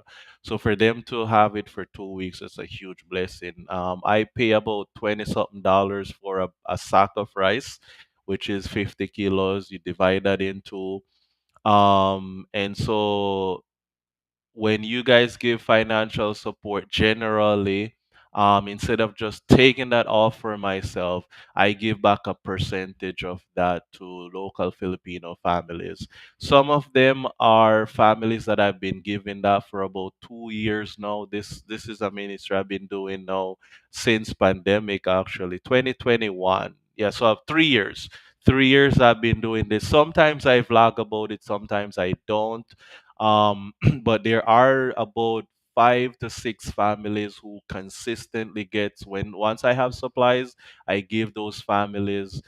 There's one gentleman when he's running out of food, he'll reach out to me and he will ask me, "Sir, do you have any more rice? It's hard for my family and I right now in finding money to buy rice." So again, it's not the flying missions, but it's a small little token of my way of saying, Lord, I thank you for touching hearts to give me money generally. And when I put that in my wallet, I don't just want it for myself or my family or the guys who are with me. We give back to the community right there and then with rice. Inside this box is the propeller for the blue airplane. For those who have been following me for a while, before this red airplane, I was flying that blue airplane. The propeller needed to be overhauled. It's about 6,000 plus dollars or 350,000 pesos to do it. The ministry is still fundraising for that. So if ever you want to go over to Palmas website or Facebook page, reach out to me if God is touching your hearts to give the means to cover for the expenses for that particular airplane. You should be hearing more about it as we're gonna try and put it back together, but it needs a little bit of fine tuning. So the prop is done. It's overall. I picked it up from these guys. So Mars Prop, shout out to you guys. You're awesome and amazing, and we really, really, really appreciate you. Now the clip I'm gonna share with you is the typhoon is here. I could not, I had to make a big decision this week. If I go back to the image here, you will realize that I couldn't fit the family with this cargo. So I had to leave them behind to get this cargo back at space before all hell breaks loose even more. And so, definitely, as you can, I think I had a close up photo. Yeah, there. So you see how crammed the seat is here, and I just throw my little survival bag. Nobody could sit in this seat comfortably. It's just not happening. And this is my boys. Child seat, no room for that. So anyway, they had to figure out their life a little bit. So I asked them, hey, maybe get a grab or something to take you guys home. I got to take this cargo to the hangar before this typhoon breaks loose because we don't have storage to put it anywhere else. On my way to the hangar, so I was just, you know, light drizzle here or there, nothing crazy happening. But when I came about half an hour towards the hangar, oh man, I went through hell and high water. Good thing it's a patrol. So if you are wondering why is it that I don't have one of those new cars, I couldn't use it. I cannot use those little cars. It's not practical. The Nissan Patrol is the missionary pilot's best friend. It can go in high waters, it can carry the propeller, any part on the airplane. As a matter of fact, the engine for that blue airplane 2 years ago when I fundraised for it, you guys blessed me with the means 2021 Christmas to be exact. It was about 15 boxes, multiple pieces. That patrol had everything stuck to the roof from the behind me all the way to the back to the roof, and I was able to haul the entire engine kit to restore that airplane when it needed an engine. And I drove for about 10 hours to get it from the shipping place to the hangar so that they could put it back together. And that's why I drive. Now I'm about to show you that when typhoon is coming, you'll see a lot of crazy clips on the internet because Filipinos are just different. They make fun in every situation. They will have fun, right? So I'm driving along and I'm gonna show you what this guy did. It's a typhoon going on. Tons of people were walking outside in the rain, sitting there, water running. So I'm driving, and you're gonna see something. I hope you can see it. I'm gonna zoom in. See that? Did you guys see that? A guy literally, yeah, he was laying down on his back in that dirty, filthy water. Yes, he was. And it's a good thing I'm looking because I could have ran over him. I'm looking, I'm like, what is that? And then I see the hand moving. I'm like, it's not a swimming pool, it's still a public road. Right. Anyway, that being said, when the typhoon was coming through, I do have a clip. I'm gonna play it for you guys. Let's go outside the studio and pick up on this clip. Yeah, guys, it's crazy. The tree blocked the entrance, and now we got water coming in through the window, and look at that. Yikes. Yeah, the tree survives. Ay, ay, ay. So it's amazing how that tree survived, guys, but this one did not. So for those who think I just can fly a yoke, I mean, these hands are not just for yoke or lifting drum, but I'm from the countryside of Jamaica, man, and we know if we use the machete. So anyway, I'm gonna make some content from this, but nonetheless, um, I got the cargo to the hangar. I survived the high water, and when I make that turn off the main road, I could not come into the driveway to get into the apartment because this tree fell over. So I borrowed the machete or bolo from my neighbors. And I went out there with my glove and everything, and I'm like, you know what? I'm not gonna ask the landlord to send somebody. Actually, they did say that they're looking for someone to do tree cutting. So I asked them, "Do you have a machete?" They said, "Yes." I said, "Okay, lend it to me." And I went out there with my gears and covered my eyes and gloves and just got it done. Limbed the whole thing, and I had my neighbor uncle. He was helping me. So shout out to you, Uncle. Morning.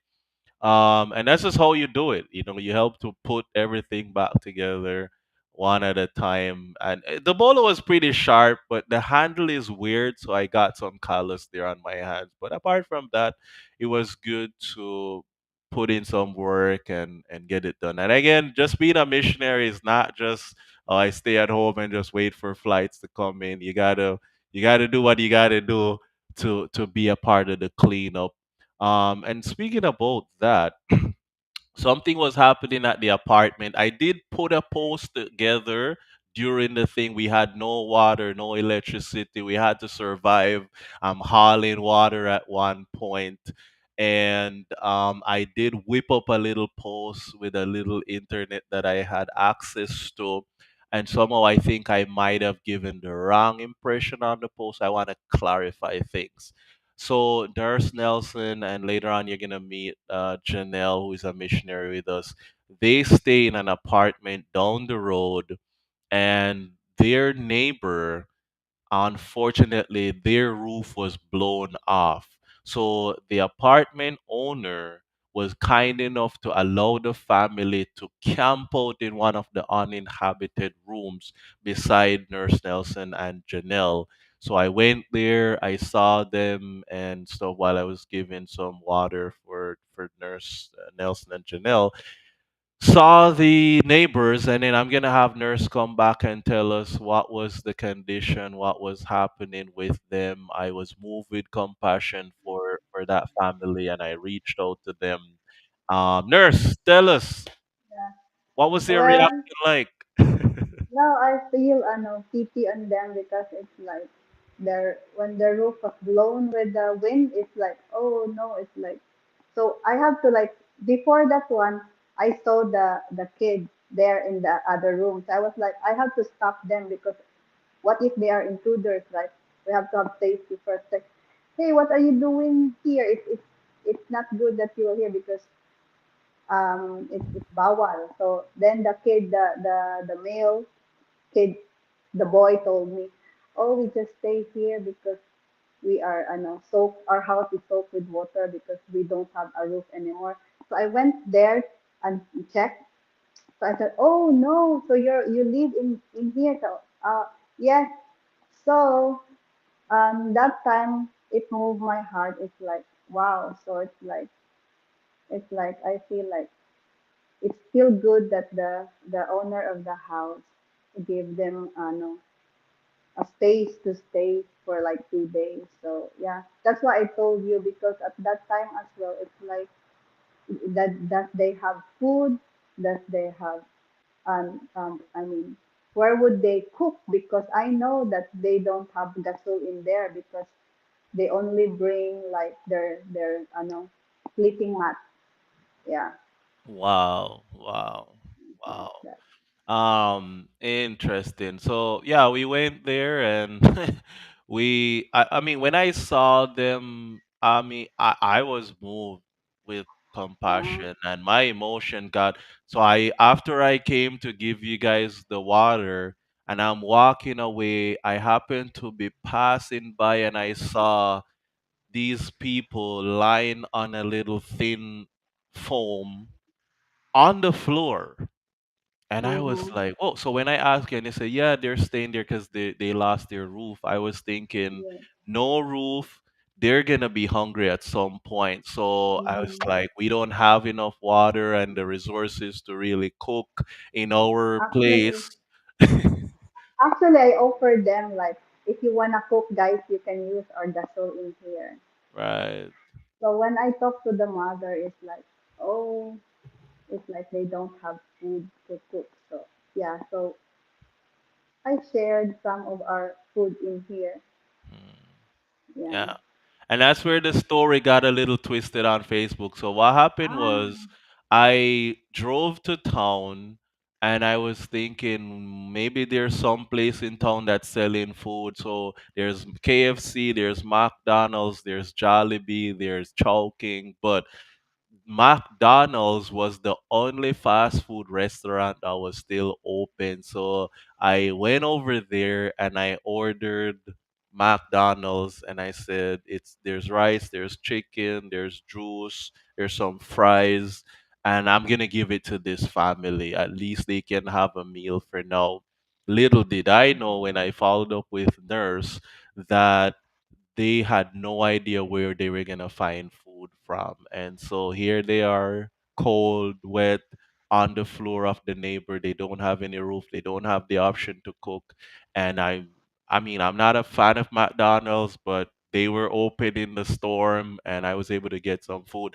And it's just again, just sharing with you guys that being a missionary pilot. I know we're here talking about the flights and airplane, but one of the things I'm always praying for is whoever comes to partner with us in ministry, whether it be a flight nurse, a mechanic, a missionary, I'm always praying that they can have the same eye for needs, just the same. And so I saw the opportunity to let these guys know that if you see a need, and you might not have the means, just reach out to me and let's see what we can do. So it's not Nurse Nelson that I gave the McDonald's, so it's actually this family that I gave it to. Because it came across like that in the post, and someone brought Ah. it to my attention that did you give McDonald's to? And it's like no, and the Good Samaritan story where you don't just help today, but I was like, I told nurse keep an eye on them. Come to the house. We have some fruit and veggies here. Make a meal. Offer them food again. Just be there for them.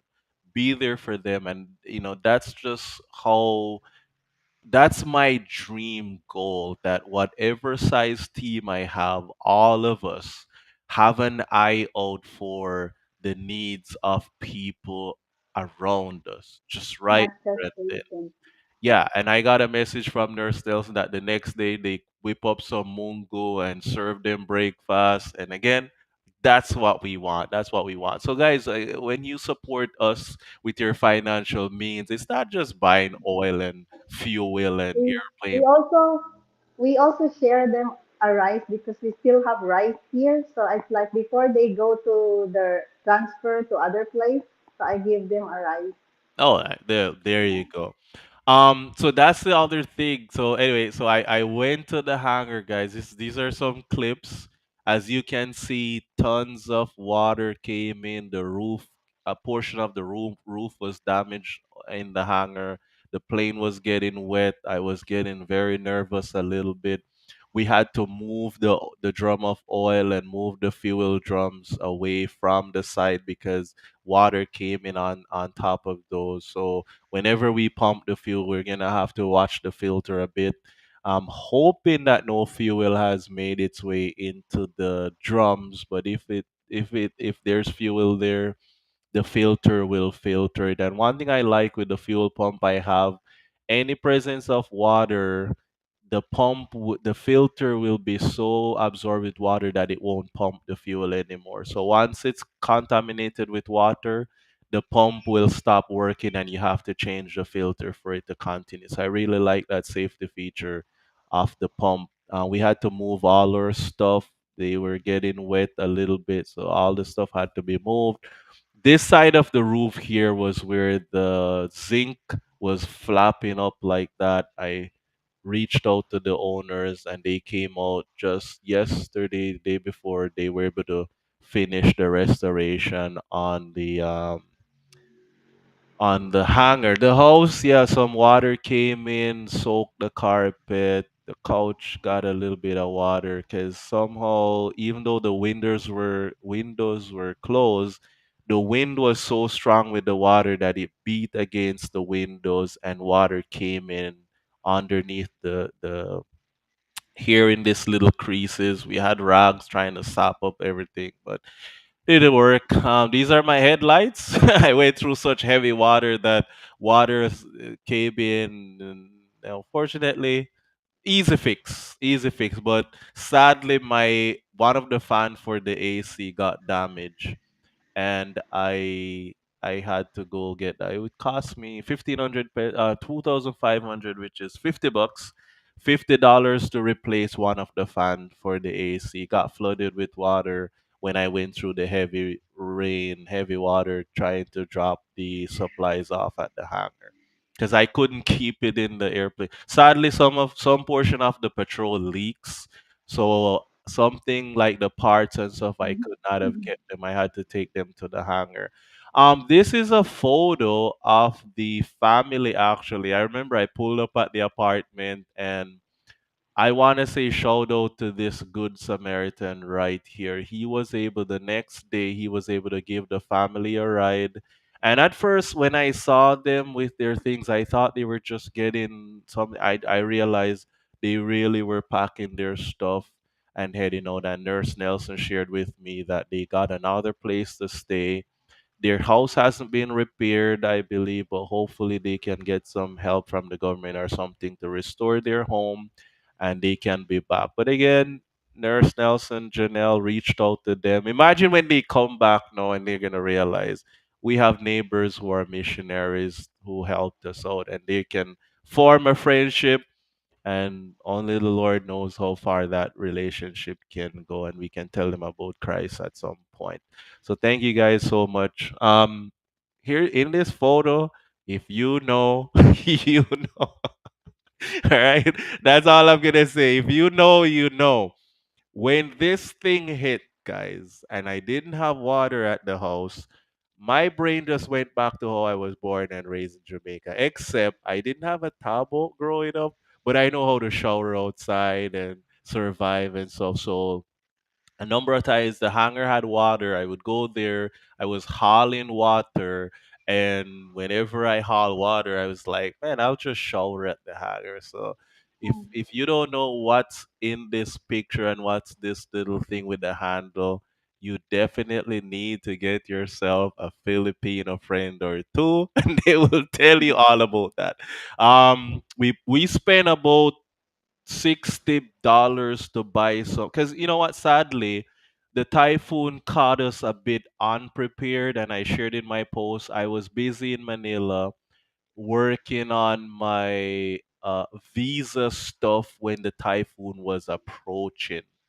And when the packages came from the states to for the when the parts came, I knew I had to go home, and I'm glad I did, because when I came and saw the condition of the house, what was happening with the missionaries and the guys, I just had to have been here to make sure that I can run around with the vehicle, haul water if I have to.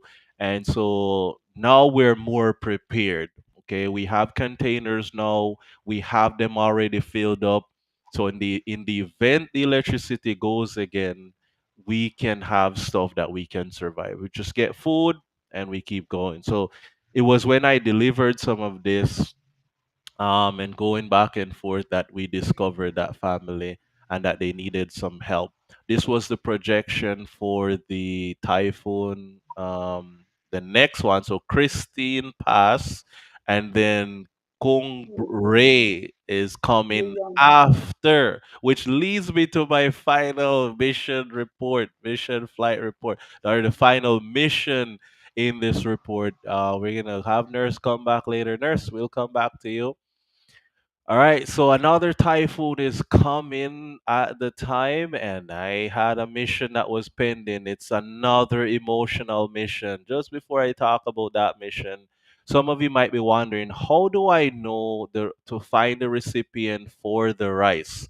Here's a primary example for you guys.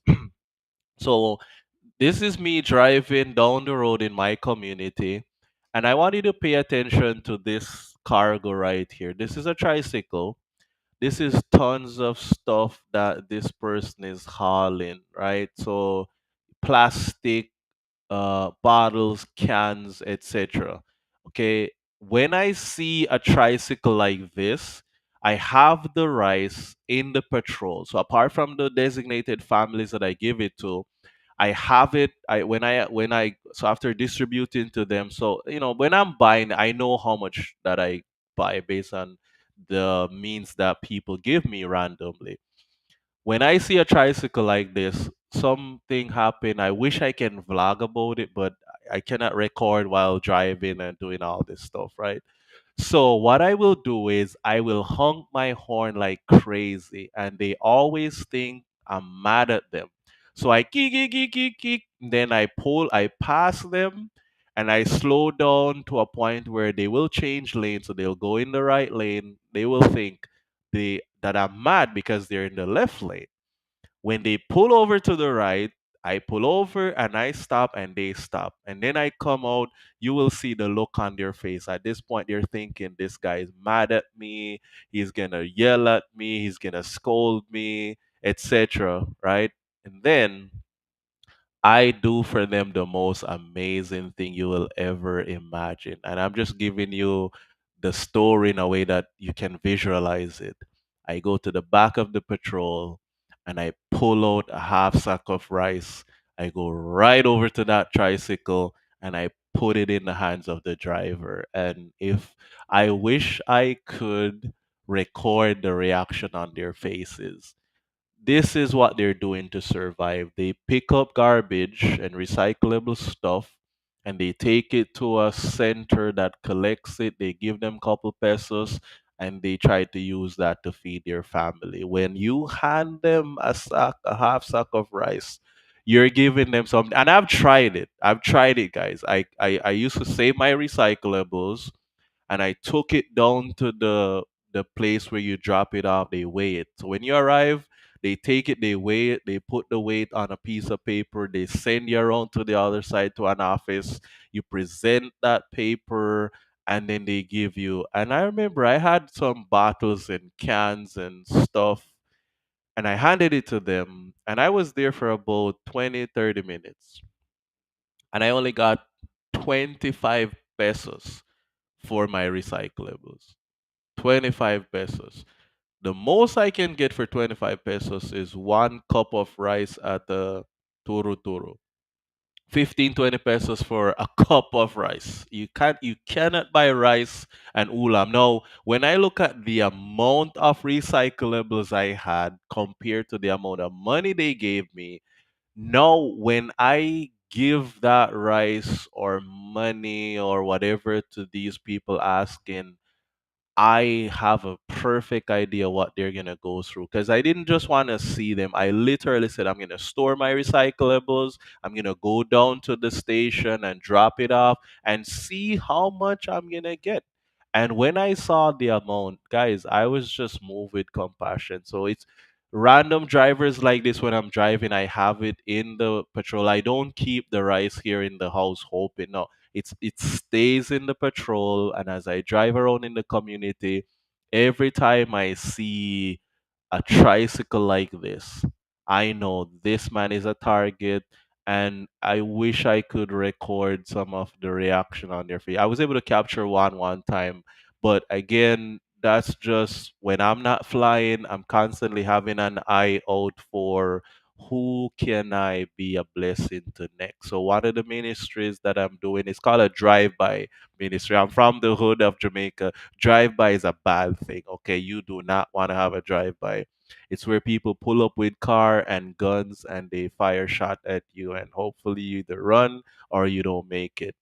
So I call it a drive-by ministry where as I'm driving by, I pull over people like that. They think I'm angry. They think I'm about to yell at them, but I go to the back and I pull out a sack of rice. If you would want to know more about that, reach out to me and see what that is like and how much these rice costs. And if you ever want to donate anything that can be a blessing to these people with rice, and if you again, you guys need to have. I hope you have Filipino friends by now. Okay, rice is life.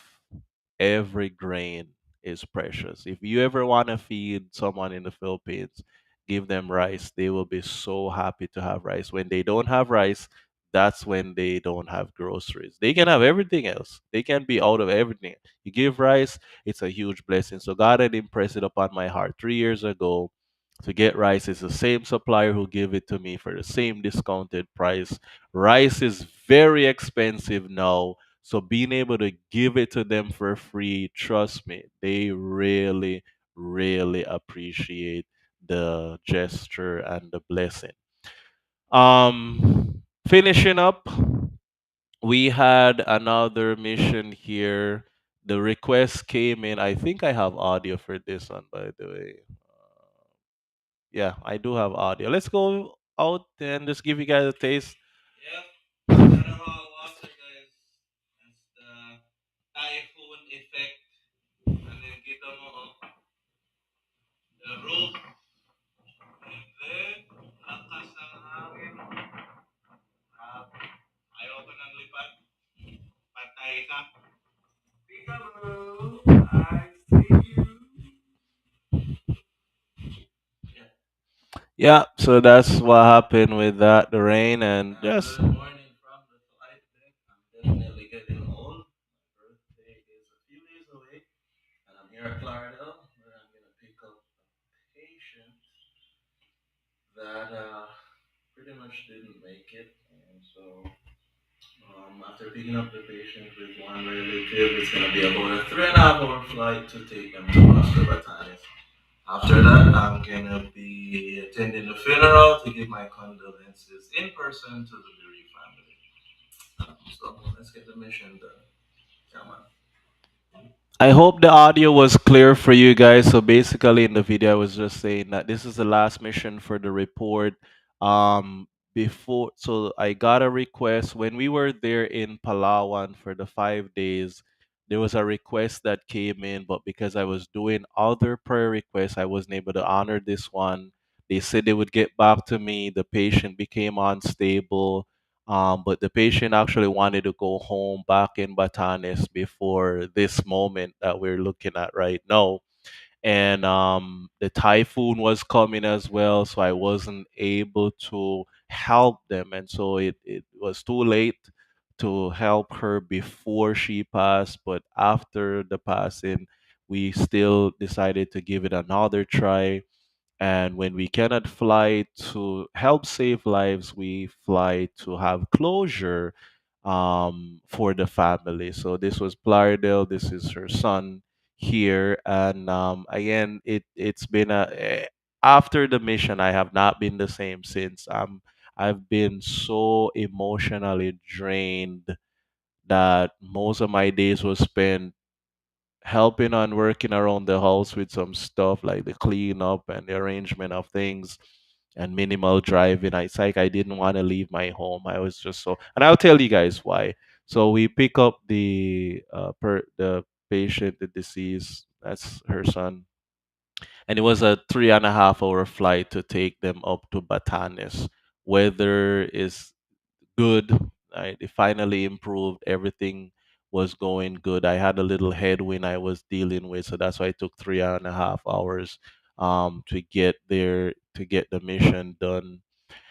And then I went to the funeral to give my condolences in person to the bereaved family. If you know anything about me, flying missions to Basco, Batanes is my number one favorite place in all the entire Philippines.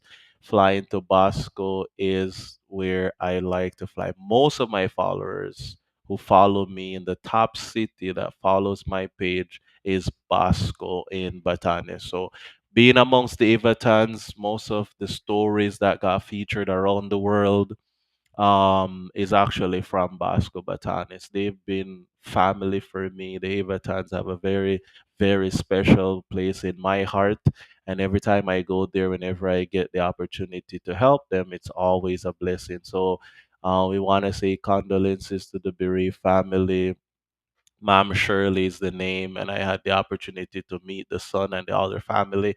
I got very emotional again because one of the relatives actually, Mom Shirley is related to Kobe's family. And if you remember Kobe is the first mission I had in Batanes is Kobe, where I picked him up with his mom, his grandmother, flew them to Tuguegarao, and then sadly, a couple months later, Kobe didn't make it, and Ate Eileen asked me if I could bring Kobe and her husband back home for closure. This was during the pandemic.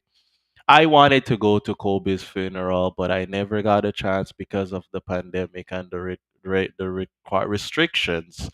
So whenever I'm gonna go to Batanes, I still keep in touch with Ate Eileen over the years and her family. They're amazing people. After helping Kobe's family, when I was fundraising for this new airplane, Kobe's family reached out financially to help buy that airplane. And so I remember I'd gotten a donation out of Australia when I was trying to raise money to buy the airplane. I had gotten a donation out of Australia. And, time lapse, I was at the funeral of Mom Shirley when someone walked up to me, which is Mom Shirley's daughter, I believe. She walked up to me. She said, Cap, you know what? It's such a small world. I said, what are you talking about? She said, well, someone shared your link that you're raising money to buy this airplane. I was so touched that I made a donation. I never knew that years later I would be a recipient of the very thing that I helped to donate for. And that's just how small this world is. When you give, you just never know where your kindness might come right back to you. And so they were so happy and grateful. Her son was very emotional. And I think what got me with this one, because as I said, why am I so emotional? That's the title for this week's report. Why am I so emotional? I'm emotional because Mom Shirley is the same age like my mom. And then I picked her up with her son. And as I'm watching her son and his care for her, and the moments leading up to before we take off. I just got lost into them, and I was just thinking about my mom. I haven't seen her for 8 years. And one of my biggest fear, guys, one of my biggest fear is that I'm trying by God's grace not to go home to bury my mom. I want to go home when she's still alive and kicking. And I've been sharing that with you guys. It's gonna, I mean, 500,000 pesos for three to go see my mom in Jamaica. Definitely not something I can afford anytime soon. But this mission gave me like a reality check where I said to myself, you know what? Um, I hope I don't go back home just to bury my mom. I'm really praying and hoping I can see her before. And I was someone asked me what's my birthday wish, and my wish is to be able to go see my mom. I was trying to go this year. Two things happened. Tickets are 500,000 pesos, and my passport is not even with me right now. It's being renewed. My visa is being renewed, and it's causing a lot of struggle, a lot of issues with that. So definitely it's not an option to go home this year. But I've tried year after year. I would try, and it's either visa or the finances. There's always something that hinders me from going. And again, we'll try again next year whenever I get my visa here sorted out. We'll try, but anyway, put that in your prayer list. That's something that has been a burden on my heart. And ever since I did the mission and came back home, I have not been the same since. I'm an emotional wreck. I'm just mainly locked away in my room. I hardly go anywhere except necessary drive for groceries and clean up and stuff. I'm just buried in my room. Just, yeah, why am I so emotional? Shout out to these guys who came at the wake. We are at the funeral and they came. If you don't know who they are, I will tell you. This is Ate Eileen, the mom of Kobe. We've been friends for years. Ate Eileen, they always give me pasalubong. As a matter of fact, when I landed with the cadaver and the son, Ate Eileen's dad Ate Eileen's dad came because they're relatives. He came, he hugged me, and he helped to unload his relative off the airplane. So Ate Eileen, shout out to you guys. I know you were beat up by the storm. I hope the Evatans get a chance to see this report. And this is Mom Gurley and Sir Glenn. Okay, their story got featured in the Washington Post. So if you've seen the Washington Post article, this is the patient that I was able to help. Sir Glenn went out, and it's one of the stories that brought my page over where the Washington Post saw my content and came to feature me. Juan Balita also interviewed Mom Gurley to share her experience of our help to her back in the pandemic and what was happening. So Sir Glenn, he heard that I'm in Batanes and he's like, I gotta go see Cap Davin. I gotta go see Cap Davin. So they just showed up at the funeral and I'm very emotionally drained. And when they came, they sat with me, they talked with me, and it just reminded me of why the Evatans are the most special group of people that I like to help with missions. And they told me next time you come to Basco, come have coffee at our place, Miriam, come see us. Sometimes I wanna see you guys. I wanna hang out more, but it depends on the mission. If I show up late in the afternoon, gotta get rest, I would have flown for 4 hours. But whether I see them or not, just the fact that they will either see the airplane coming in or going, it's always a reminder to them. Cap David has come, he's helping us again. And so they're a huge blessing to us. The family gave me accommodation and food during my stay, and they gave me transportation. They did the most awesome thing for me this trip. They gave me a motorcycle. Yes, they said, Cap, we have motorcycle. Take one, go around the island if you want. And I did. I drove a motorcycle for about half an hour there in Batanes, just letting the wind blow through, looking at the ocean, and remembering the years of missions being flown there with the Evatans. and they dropped me off at the airport the next day. So shout out to you guys. They cooked for me, they gave me hospitality, and they took care of my accommodation. And I just want to say, Dios mama hes. All right, that's how you say that in the Ivatans dialect. Thank you guys so much. These guys are the unsung heroes. Air traffic controller there in the tower whenever I go up to the tower to file a flight plan. Every time I land in Basco, these guys will always tell me, Cap, welcome back to Batanes. Or when I'm leaving the frequency south of their station, they always say, hey, thank you, safe flight, Cap, see you again, you know. And so it's always a blessing to have this family. When I walk through the airport, man, I feel you guys really know how to warm my heart. Everybody, they're loading up for Philippine Airlines and Sky Pasada. The people handling the survey belt with the scanning. Morning cap, hi cap, morning, hey cap, morning cap, hi cap, shout out cap. And it's just a blessing. They will take videos of the landing and the takeoff. They will send it to me. So yes, I'm very biased. The Ivatans are the best people. That they're my favorite. Basco Batanes is my favorite. Now my birthday came October 30, and you guys spread some love for me. I appreciate that very much. I didn't get to see Nurse Edward. I was trying to connect with him, but he just arrived. He needed to get rest. But Nurse Edward Montoya from Batanes Government Hospital is another hero there who helps to coordinate these missions for years. I remember the first time I met him, we embraced each other because we were just on the phone for years, never met. Finally met there at Shane Dells, and yeah, we talked. Now, his dad and I, we have the exact same birth. By the way, this is not Sir Montoya. This is the air traffic controller. I don't have a photo of um, Sir Montoya. I mean, Sir Edward Montoya there from BGH.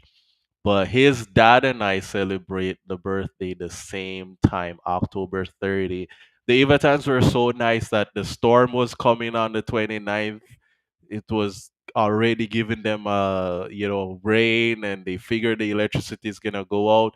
They were so kind. They sent me happy birthday and told me, Cap, the weather is gonna get bad. We might not have electricity and connection. So before it goes away, we just want to give you our happy birthday in advance. So the 29th, before the typhoon hit on the 30th, 31st, they reach out to let me know that they are wishing me a happy birthday. And thank you guys so much, Diaz Mama Hess. You guys are amazing, and I love the Ivatan. So yeah, I'm biased. I love them. They're nice. They're most amazing people you can ever imagine. For me, that is. Throughout all my flying in the Philippines, the number one place that I like to fly missions is Batanes. I've been to um 8 Bayat flying missions as well. I have a lot of followers there. They've been inviting me to come to 8 Bayat to spend the night. Like I'm trying to, but it's always stuck in Basco, right? And I've gotten a chance to visit the other one south of I forgot the other island. But anyway, they know it. Anyways, so we've come to the end of the report. We're gonna have a summary for you guys. I think that's all the photos I have. Yes, my birthday was good. I enjoyed it to the max. Thank you guys for all your greetings, all your support. Someone did gift me, I think, yeah, I did get some financial gifts on my Cash App for my birthday. Thank you guys for that. It was really awesome. I didn't do anything special. As I said, ever since I did that mission with that cadaver transport, emotionally, I'm not the best right now. I have these episode where I'm overwhelmed with this emotional feeling, and I'm praying and asking the Lord for emotional strength. And it's kind of soaking in now that I'm missing home and my country and my mom and my friends and my family, and so it. I think it's starting to sink in a little bit. Especially this mission definitely triggered my mom and I relationship a little bit. And so, anyways, we're just praying for emotional strength. Put that in your prayer list, and always remember me in prayers. Here's some clips that I know. Again, I'm gonna tell you. So you might be wondering, why am I so emotional? By the way, it's actually a song. Why am I so emotional? I cannot sing the song for you, but let me show you what triggered my emotions more than anything else. And it just reminds me why I do what I do. After we landed, this was what greeted us there in Bosco.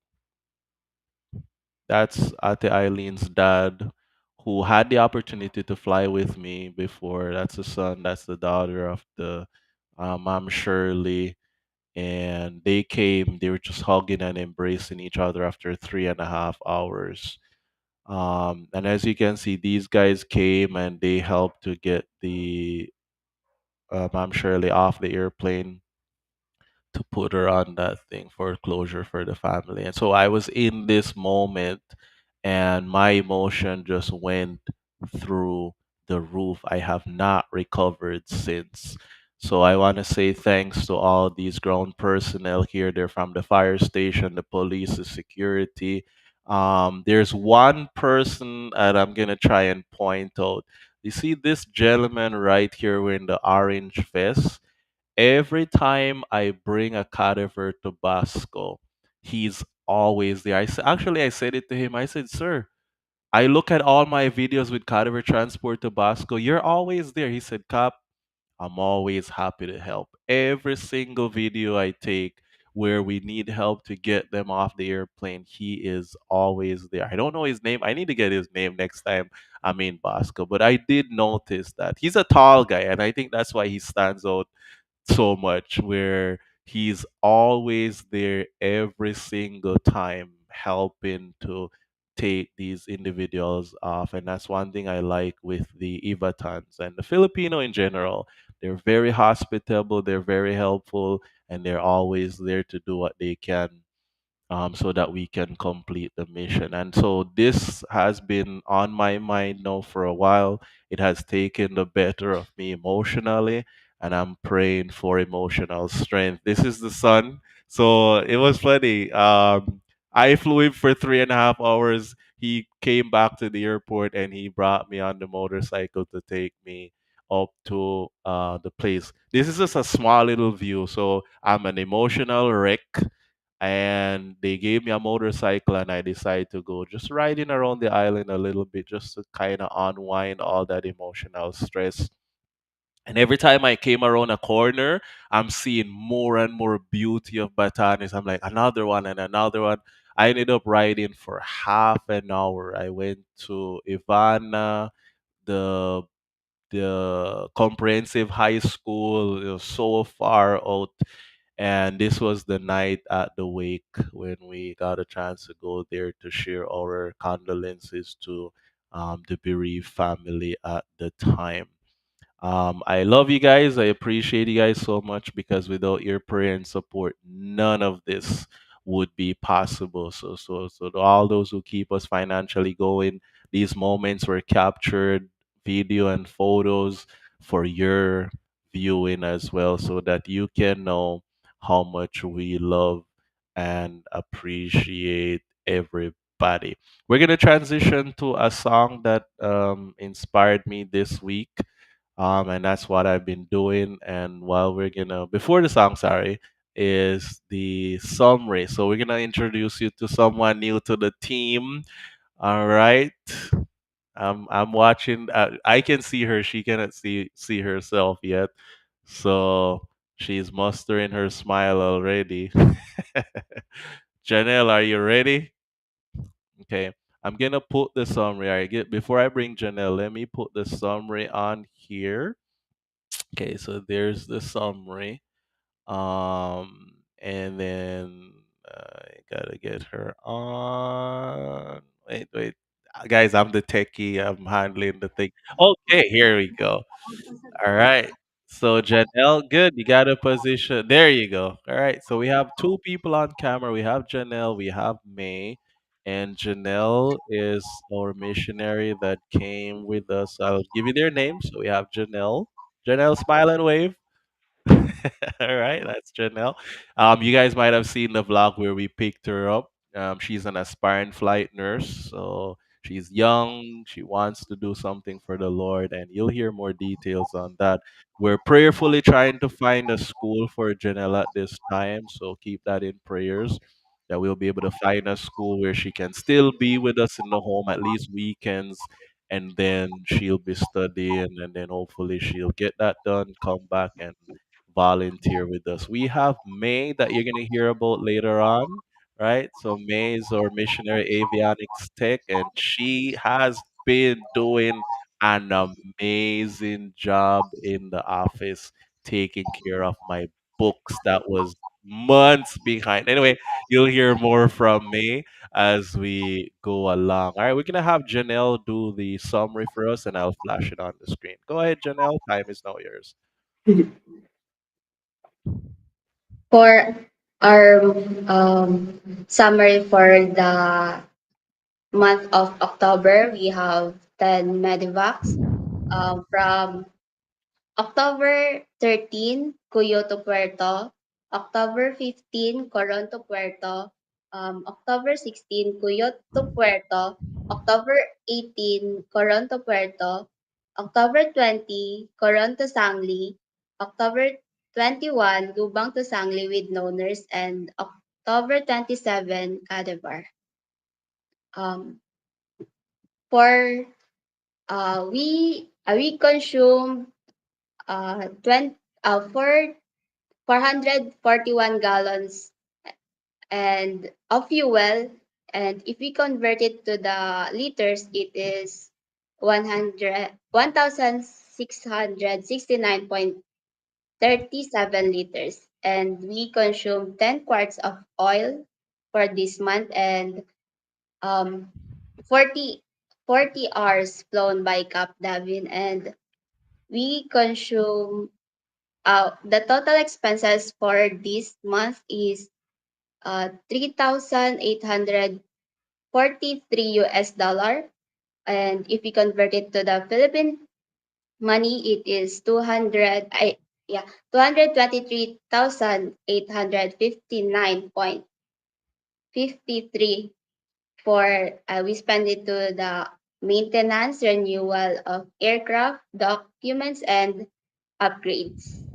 Man, thank you so much. So look at that, guys. Just in 1 month, 223,000 pesos just to do requirements for paperwork, the avionics, which some of the stuff inside the box, the parts and stuff in the box for upgrade and maintenance.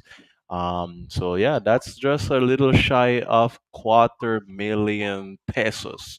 And I ask you guys the question week after week, is it worth it? Is it worth it? Yes, it is.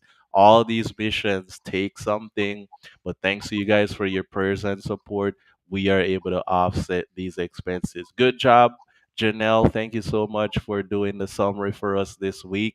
We're going to play a song and we're going to transition to our no we do Q&A first. My bad, I'm messing up my stuff. All right, so thank you guys. We'll bring you back. So we're gonna have Q&A, and if there's no Q&A, then we'll transition into our song and prayer. So stay tuned, guys. Don't go anywhere. We'll be right back with you. Okay.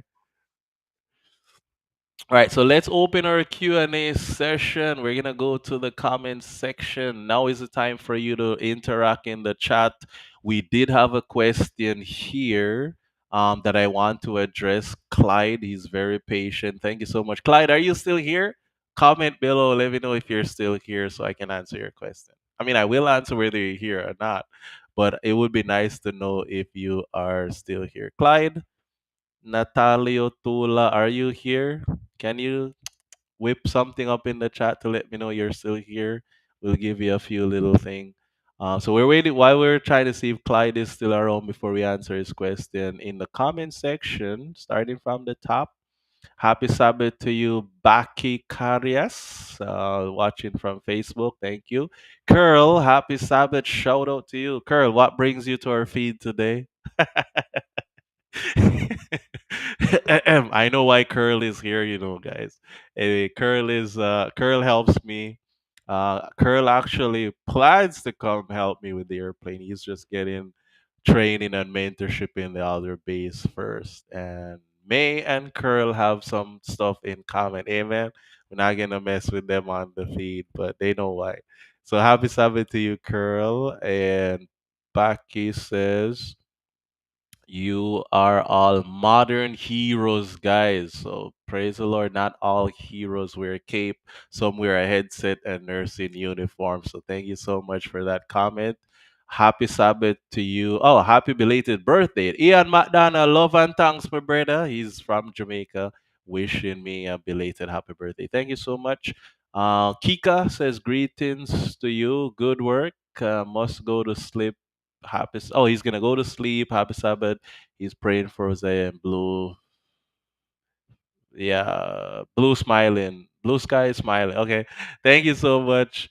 Clyde, we're gonna answer your question. He says, anyway, Cap. Okay, so I'm using Restream. I think Clyde left, but I'm using Restream. Restream give me all this dynamics. It's the paid version of Restream because with the free version you're very limited. So a portion of the means you guys bless us with financially, it covers for my monthly subscription for Restream.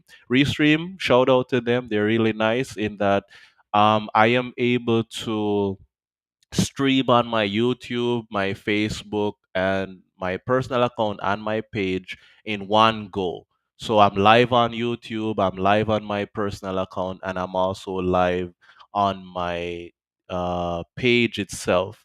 I can flash the stuff you guys say on here, so very interacting. It takes a little bit of data though, like the my internet strength has to be strong enough to handle the workload of the app, but it's good anyway. That's what I'm using, so I hope I answered your question. Happy Sabbath to you. Okay, Charles Doughton, he said he just got out of surgery for his right knee replaced. He got his right knee replaced and he's wishing us happy Sabbath. Happy Sabbath to you, sir. Any other thing here? Yes. God bless you, brother. God bless you too as well, Kurt. Is that Cello? Cielo? Happy. God bless you too as well. All right. I don't see any other question or comments happening. For those who are watching from my personal account, hello to you, brother Jeremiah, and happy Sabbath. And shout out to all you guys. Happy Sabbath, brother James Kirtley. Good morning to you, Ceres, from school, one of my classmates. So all those who are watching on my personal account, happy Sabbath, shout out to you, and good morning.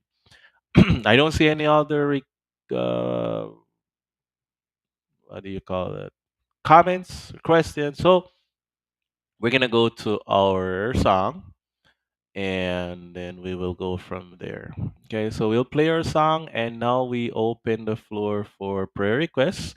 And May is gonna be taking charge of that section of our feed. And if you want us to make mention of you in our prayers, you can go ahead and post your prayer requests there. And if it's private, personal, you can email it to us. So let's take this song. It's the song for the week, and we appreciate your time. Hope you're blessed by the lyrics of the song Leaning on the Everlasting Arms. It's a piano instrument cover.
All right, awesome. What joy divine, leaning on the everlasting arm. It's one of the hymns that I really like. What a fellowship, what a joy divine. Leaning on the everlasting arm.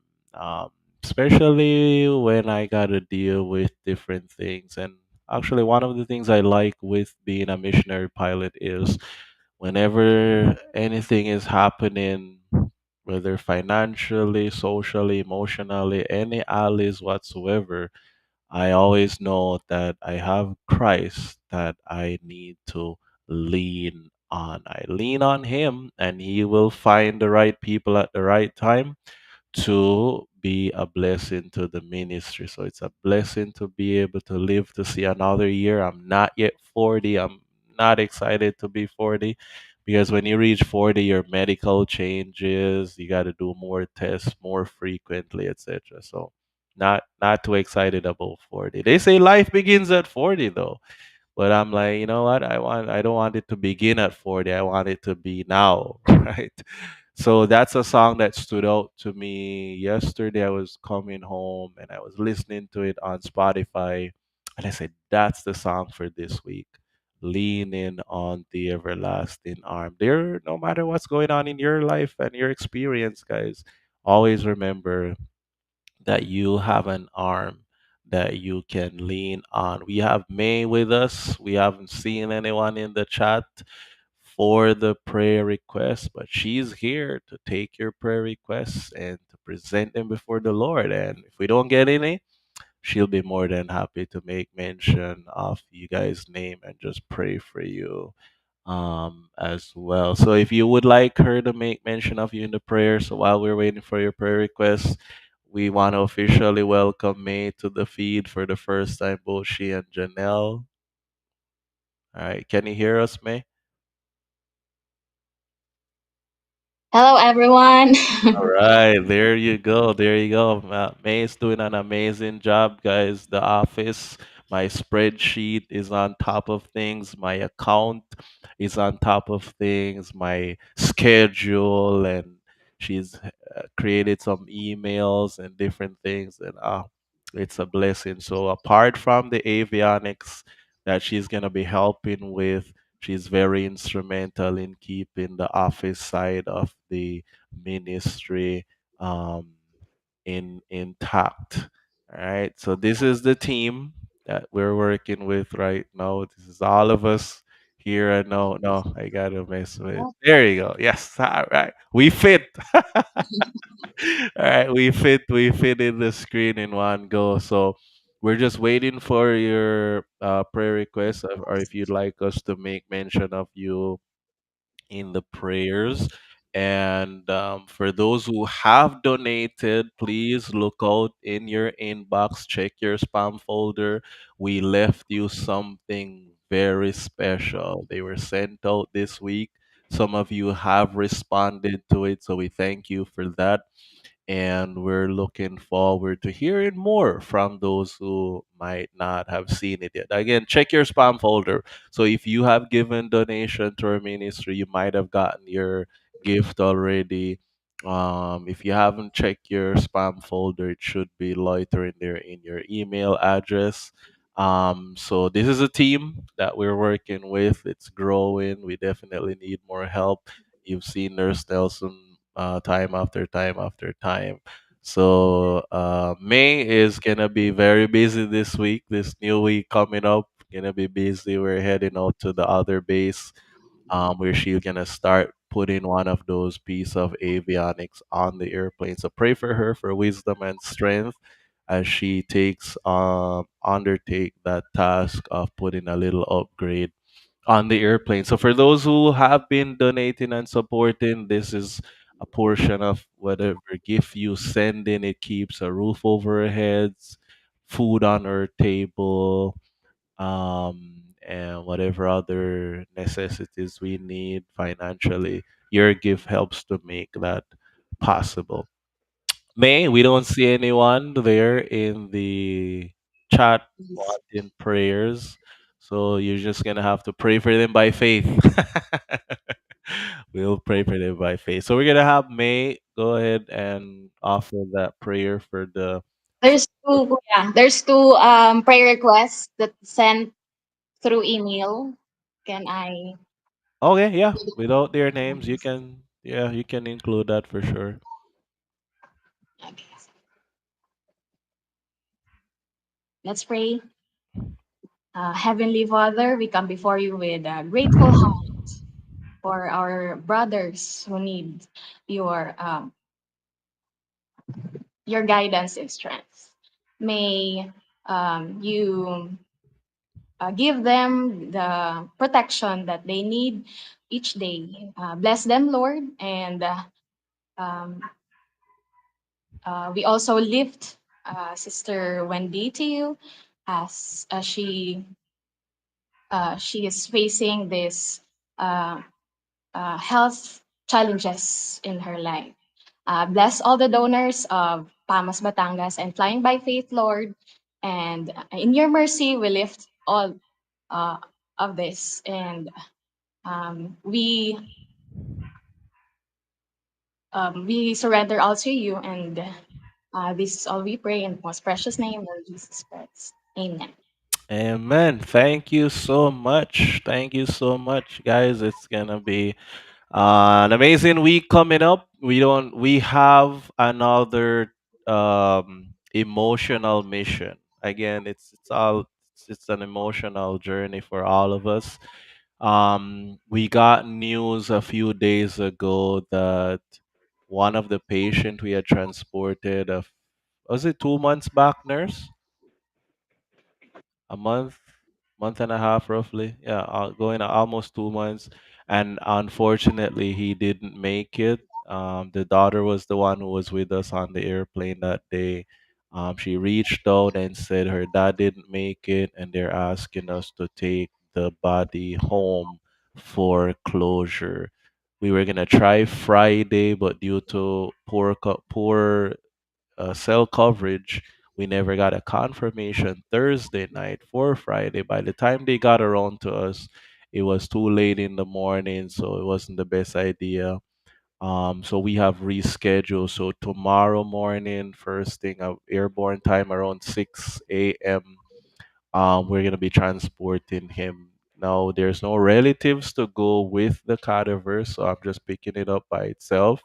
I've invited Michael Punzalan, my videographer that's been with me now for 3 years, making good content. He's gonna give you something way better than I can with my little phone.